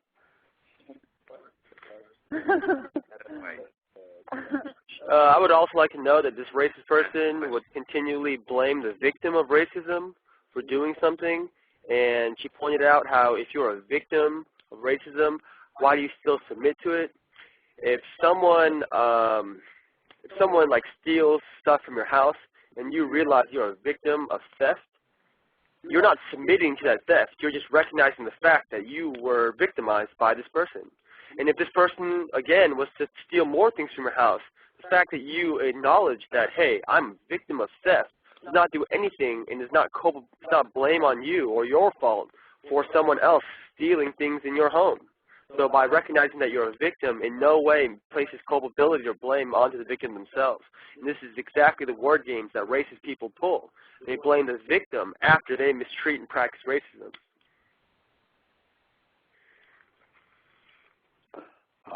Gus T Renegade, context of white supremacy. I'm a little lazy. I don't feel like I want to check the switchboard. If you called in, just hang tight. I'll check in a second. It's a bunch. Oh, gosh. I'll go check. Apparently there are people have called in. 720, are you still hanging with us, sir? I'm still here, Gus T. Okay. I'll free up the line. I was going to see if you had questions. I was going to see if you had some questions because I can. I did have a question. I do have a question. Okay. Go ahead, right ahead. The white woman, I believe, if I'm understanding correctly, said that for non-white people to say they would not engage in sexual relations with white people amounts to racism. Is that correct? Or a form of racism? The female right now does not have the phone. Actually, hold on one second. Here, put it off speakerphone and give her the phone. Oh, put it off speakerphone. Give her the phone. The caller asked you a question. Okay, can you talk? Can you repeat the question, please? Yes, and please correct me if I'm misunderstanding.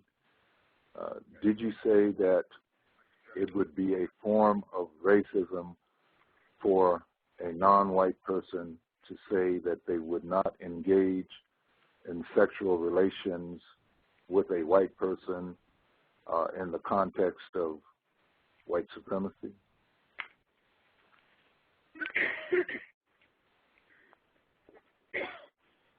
Oh, sorry, what was that question? Did you say that a non-white person would be guilty of racism if they were to say that they would not engage in sexual relations with a white person? I think it goes any way. I'm any sorry, race, denying any race would be a form of racism, I think. in the context of white supremacy, and correct me if I'm wrong, did you not say that white people are,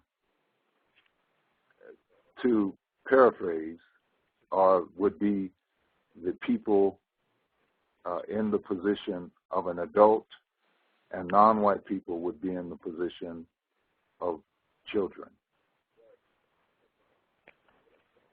in the context of white supremacy? He's asking you if in the system of white supremacy, are white people like adults and non-white people like children?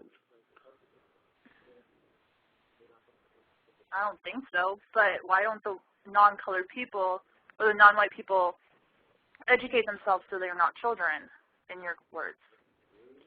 I'm going to point something out. She continually places responsibility for the conditions of victims of racism at the hands of the victims of racism, and continually ignores the fact that it is white people who have enormous amounts of power and manipulate every area of human activity and dominate every area of human activity to produce people who are ignorant and uneducated and confused.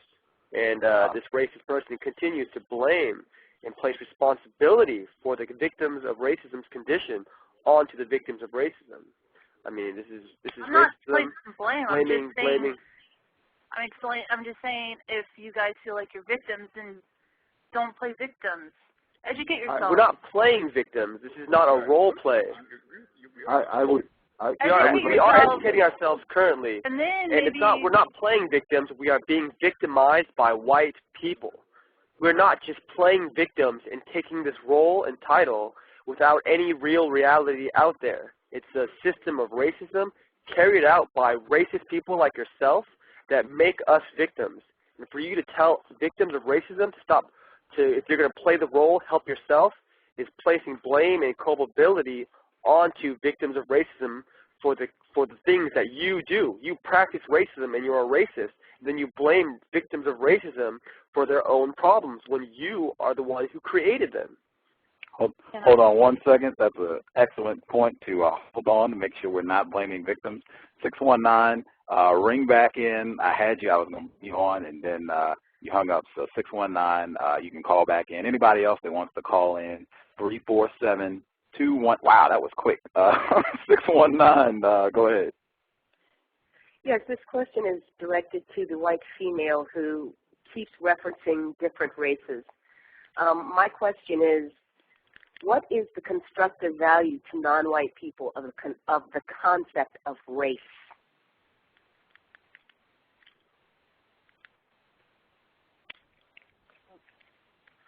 Can you kind of rephrase that? What good does it do? Does the concept of race do non-white people any good? How does it help them? How does the use of the word race, the use of the concept of race, how has it historically or how is it presently being used in a way that is helpful to people who are not white?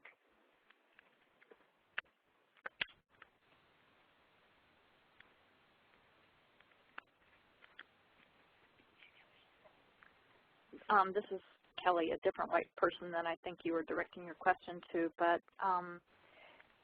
I would guess, I'm pretty sure that the concept of white supremacy isn't what the other white woman is thinking about. That's not the framework she's operating in. To talk about white race among many races is more like prejudice rather than about, we're talking about power when we're talking about white supremacy.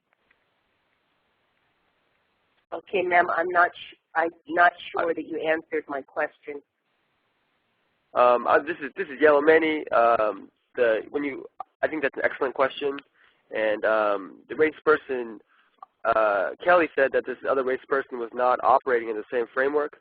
I disagree. I think she's practicing racism, just like white people have been trained to do, and she may not have the same definitions of words, but she definitely has the same concept and frameworks, because she continues to blame the victim and practice racism as we speak.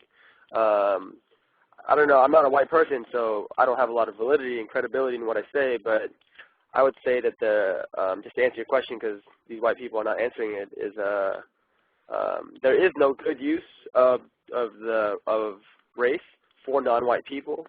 I think it's a very old tactic that always works, of divide and conquer.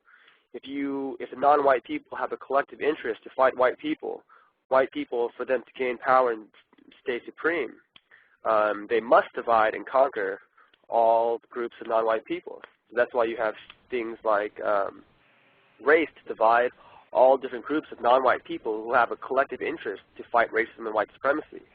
And in addition to that, you have things like patriarchy to then cut every group, race, in half again. And then you have things like class to cut up all groups in different areas. And so you have a huge system of divide and conquer, race being one of the most important factors. And so, yeah, that would be my answer to your question. Hold on 1 second, because apparently a lot of people are tuning in to check out this program. There are 8 people online live. The person who just called in, number showing up is 111. If you have a question and you haven't asked the question yet, ask now. You should be on live. Just go ahead and talk. Okay. I don't think every white person is racist. Are you a white person? No, I'm not. Okay. But I do think if someone doesn't prefer to date or to have sex with someone who from another race, maybe they're just not attracted to them. And secondly, there's white people who have sex with non-white people who are racist towards that non-white race. You know, I guess sometimes it's to try different things. You should tell her that she's confused and a victim of racism, because that is incorrect. Does anyone have a response to what was just said? Yeah. she said that she didn't believe all white people were racist. You should correct her. You're a white person. You know better. She's ignorant. What? What we're talking about with institutionalized racism is that in a society like ours where white supremacy is, white people dominate. We have all kinds of power and privilege because of our skin. And so under that definition, in that framework, all white people are racist. And no non-white person can be a racist. They're victims of white supremacy. Well, so that's the working definition. I disagree, and I kind of agree, because there have been a lot of things that happen to non-whites, you know, I mean, from slavery to civil rights to, you know, ongoing, even now, to police abuse. So I do agree, but at the same time, I do disagree that some blacks are not racist. I think some blacks can be racist because of what has happened to them or what they've seen happen to them. You know, even Hispanics can be racist. But it's a condition of what they see is going on in their own communities. Yeah, it's perhaps useful to remember we're talking about a system of oppression here that white people perpetrate for maintaining power. And some of us are participating consciously, and some people are just, you know, going along for the ride, just totally oblivious. But we still benefit. And so I'm not white. I hear what you're saying. But so I kind of agree and disagree, because I think, you know, I think that some people will be non-racist and some people will be racist because of their own personal experience or what they've seen. Well, the thing that makes it different from just personal prejudice, say, is the power that's behind it. And so an individual can have prejudice, and lots of people do. But what we're talking about is institutionalized power backing that prejudice up. And if we're talking about racism, we're talking about race-based privilege. Okay. All right. May I interject something here? Feel free, sir. Yes, to the white female, your name is Kelly? My name is, yeah. Kelly, I've consistently, in the course of this conversation, when you referred to the system of white supremacy and the behavior of white people, it's consistently been that you say we benefit, as opposed to saying we, in this system, we abuse and mistreat. Is there a reason why you more consistently say we benefit as opposed to we abuse? In other words, when you talk about the system of white supremacy, I don't hear you say nearly as often. I don't recall at least hearing you say, yeah, you see, but in the system of white supremacy, we abuse and mistreat, as opposed to saying we benefit. Yeah, I hear you. Can you tell me why that is? Let me try to say it. It hurts more, I guess, just to say we abuse. But it do hurts you also to say that we perpetrate evil? But do you also right. think? May I ask? Do you also think that that is also deceptive and therefore confusing to non-white people? Yeah, right on. You're right.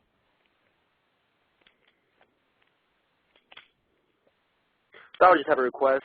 So in the future, and not just the rest of this conversation, but in the future, would you be willing to say that you abuse and mistreat, and you said even perpetrate evil, rather than just say that you passively benefit from a system of racism, white supremacy? Yeah. Yeah. I'll certainly be more aware and be more thoughtful about it and say this in the future. I resist it in my gut. You know, I'd rather it not be true and don't want to feel that and own that. I think that's just what I'm resisting. But you're right. Well, the reason I ask is with the confusion that non-white people are continually going through, and with the comments that the non-white female made about other non-whites being racist, I get a sense of a shared confusion. And with you saying we benefit, for me, that only helps her stay more confused. Whereas, as Gus T Renegade has said, if the more accurate words can be used, perhaps, and particularly coming from a white person, perhaps something can be constructively done to begin to help us be less confused. Point taken. Pre-7, do you have a question or a comment? I know you're hanging out still. Yeah, I am hanging out. I did notice that neither of the white females answered the question as to what good the concept or word of race does to non-white people. So having not answered the question, I think a logical conclusion that it is that it has no constructive value for non-white people, but yet it does exist under a system of white supremacy. So I think the logical conclusion is that the only purpose of a race is to practice racism, and that therefore the only people who have demonstrated the qualification to be a race are the people who actually practice white supremacy, because to practice racism are the people who practice white supremacy, because they have proven that they are supreme. Consequently, it is confusing, and they should stop using the term other races when there is only one functional race. That is the people who actually practice the only functional racism, the white supremacists. Therefore, it is impossible for anyone who is not white to practice racism because they do not belong or are not members of a race. That actually wasn't a question. I could put it in the form of a question, which is that logical to the white females who did not answer the question in the first place? It's logical to me. Thank you. Hearing it from you, yes. Thank you. Thank you. I got a quick question. I just wanted to know who are the white people at C.O.W.S with the decision-making ability or power to, who are they? As far as I understand, there's a group, and then there's a subset of group who are the decision makers at CAR. I was wondering, what are some of their names? I know we talked about earlier as far as adjusting the name or changing the name of C.O.W.S to a more correct or accurate name. I just wonder who were some of the white people who were in the position to make that decision. This is Kelly again. It's actually a coordinating committee more than a decision-making body. I'd say the whole group would be in on that discussion. Yeah. The subset you're referring to isn't really it's not a hierarchical thing as much as they just coordinate among the projects. So it would be a whole group discussion. Oh, I see. And so it would be like a vote type of thing amongst the whole group, or would it be just a certain amount of, 5, 10 people who would decide on if that name should be changed or not? It'll be a whole group discussion. I don't remember if we make decisions by voting so much as we talk it through and reach a conclusion together, more like consensus, I'd say, than voting. I don't remember taking any votes, but. Okay.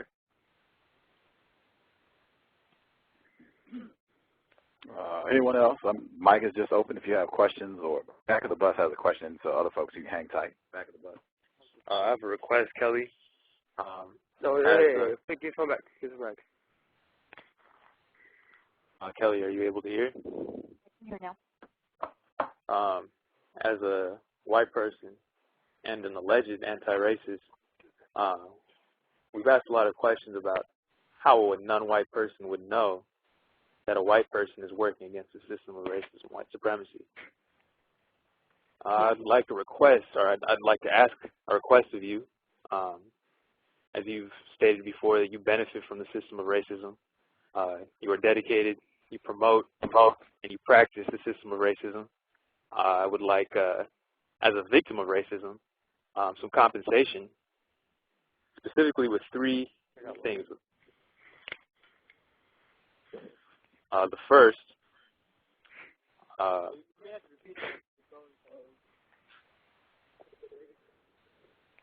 can you hear me, Kelly? I can hear you now. Okay. I'd like to ask you a compensatory request. As you agreed earlier, you benefit and promote the system of racism and white supremacy. As a non-white person victim of racism, I would like some compensation for the mistreatment and systematic taxation, specifically with three things.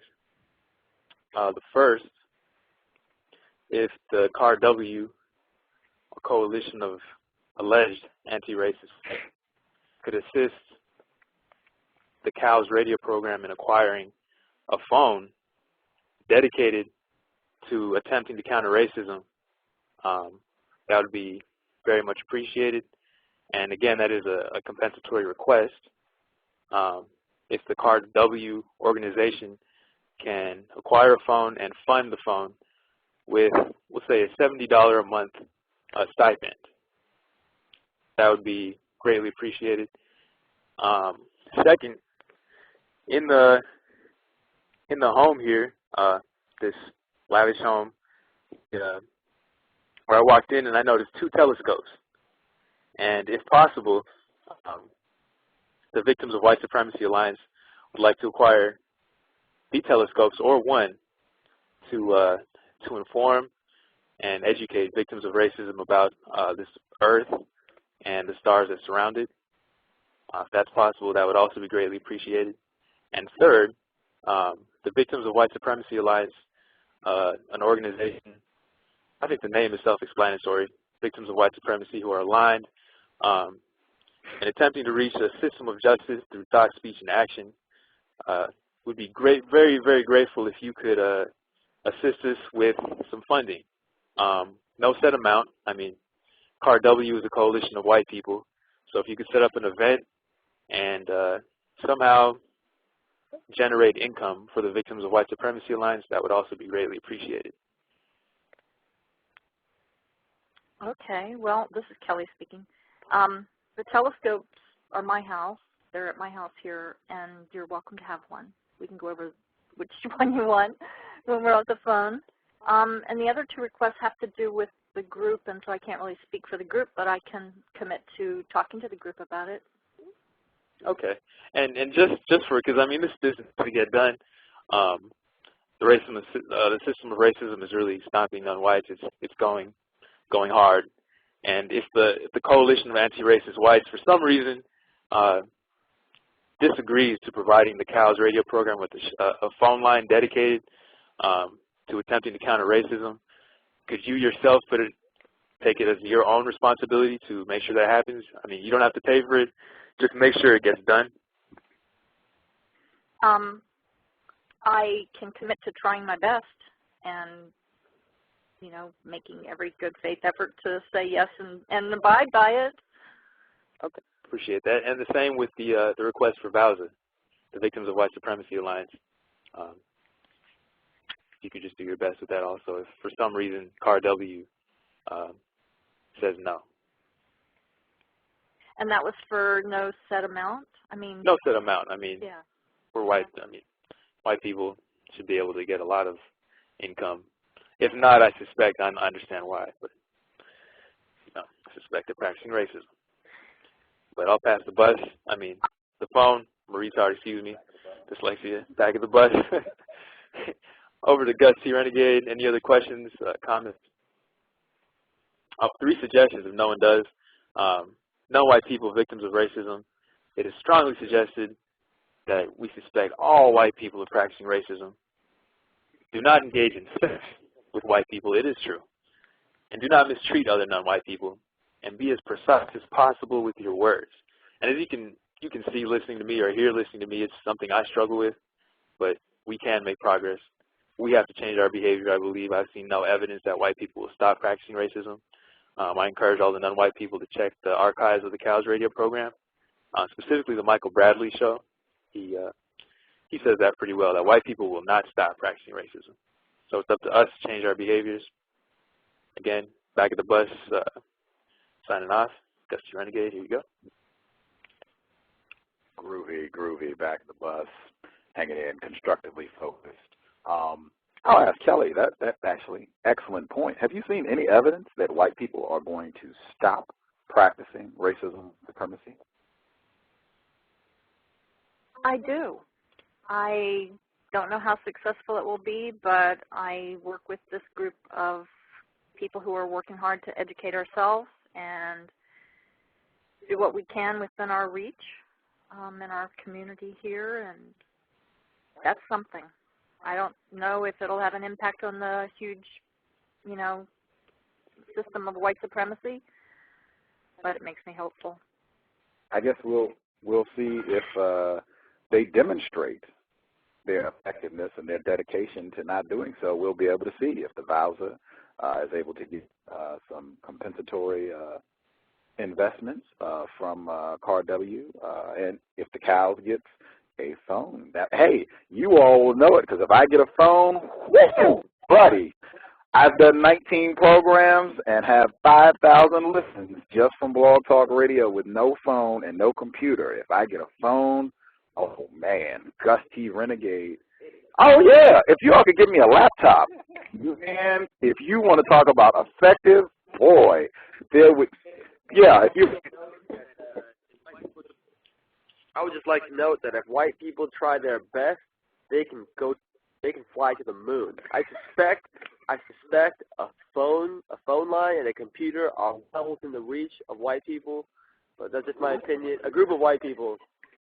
I could be correct, and if I am, I don't know. It might just be racism, but I'm also retarded. I don't know. So, yeah, we'll tie that together, a laptop. That would be phenomenal. And they have $400 laptops now. I mean, I don't need top of the line. Hey, if the white people can get me the best in the business, that would be great. But, I mean, whatever.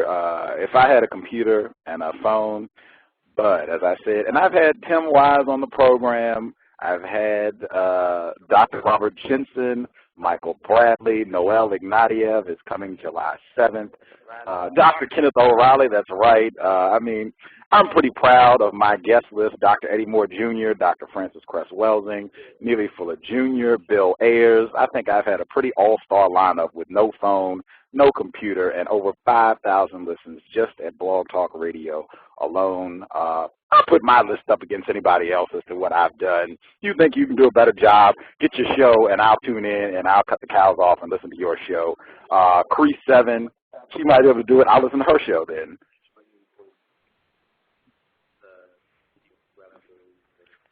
Oh, yeah. Back of the bus, his tidbit, Neely Fuller Jr., victim of white supremacy, and he's been on the show as well.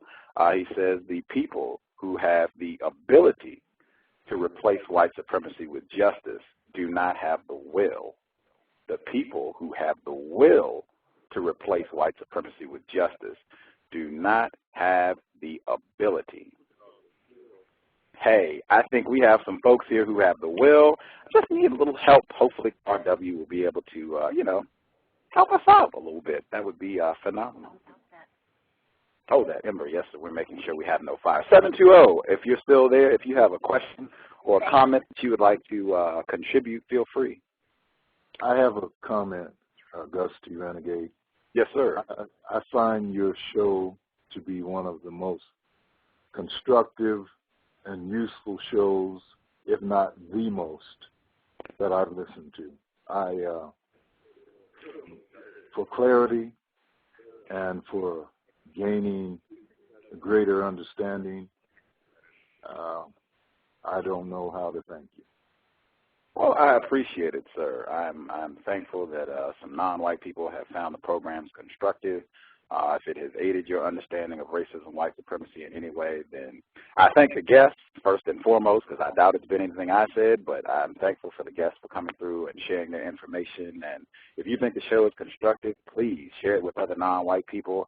We need more folks. Obviously, I'm demonstrating that me alone is not going to solve this problem, so try to get as many non-white people as you can to become more aware of racism, white supremacy, and get them motivated to do things, whether it's getting programs or DVDs, books, anything that they can do to contribute. That would be extremely helpful. But I definitely thank you for the support. And, continue to call in, because I have thoroughly enjoyed your questions, sir. Thank you, and I will do. Thank you. Right on. Did you have another one, sir? Does anybody else have questions, comments? The non-white team or the white team? Anyone else?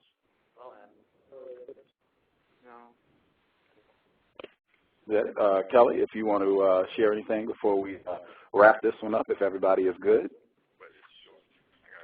Oh, go ahead. Sorry. This with the non-mighty way. Do you have a question, comment? Comment. Go ahead.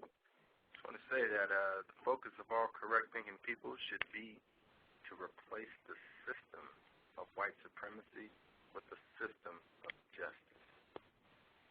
Well said. Well said.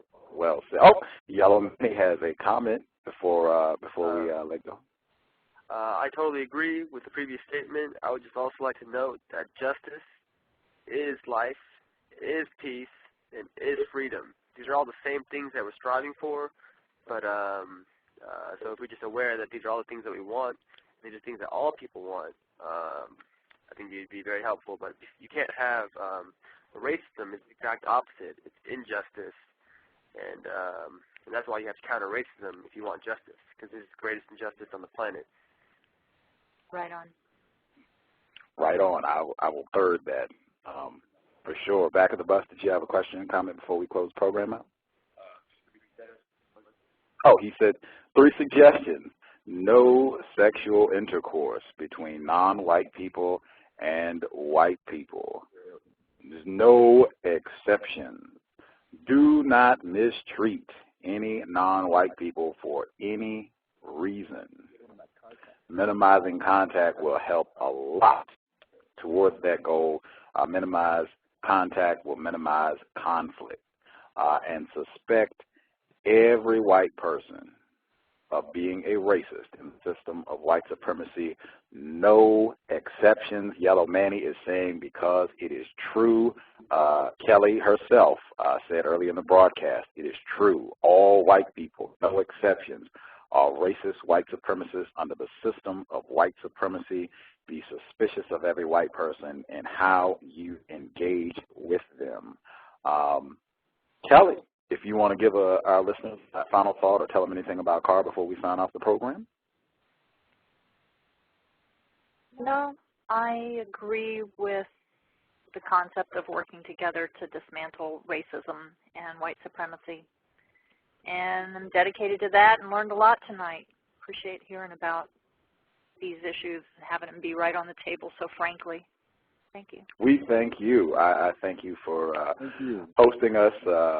We have sat, this is the first program I have done not only outside at a fire with brownies, chips, brews, I mean, in the middle of the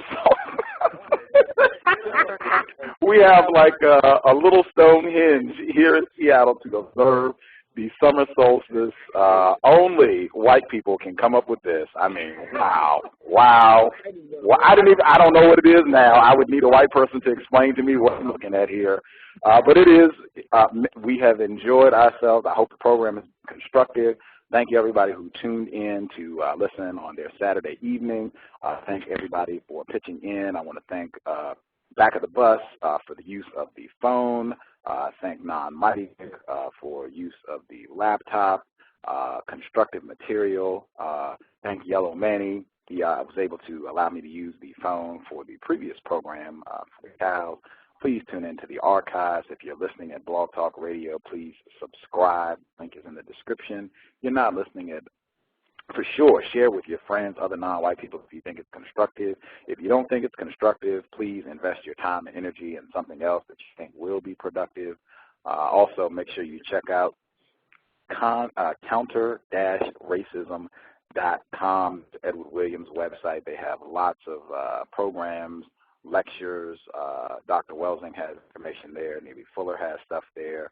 The C.O.W.S is rebroadcast there. Lots of constructive information that you can check out. And again, I do not accept criticisms for my programs. If you have thoughts, if you have a question, feel free, but I don't take criticism for my program just because there are not that many people doing this. There are like 5 of these programs. If you don't like it, get your own program. The road is wide open for anybody who wants to do this work. If you don't like what I'm doing, feel free. You can go to Blog Talk Radio and start a show today. So instead of criticizing me, demonstrate how to do this better, and I'll listen to your show and plug your effort. Gus T Renegade, The Context of White Supremacy. Catch the next broadcast. Noel Ignatieff, author of How the Irish Became White. He will be here July 7th. That should be a very interesting broadcast. Make sure you check that out. I will catch you all later. Thank you for listening. Yeah, we're done. Oh, Neely Fuller tomorrow. That's right, Crease 7.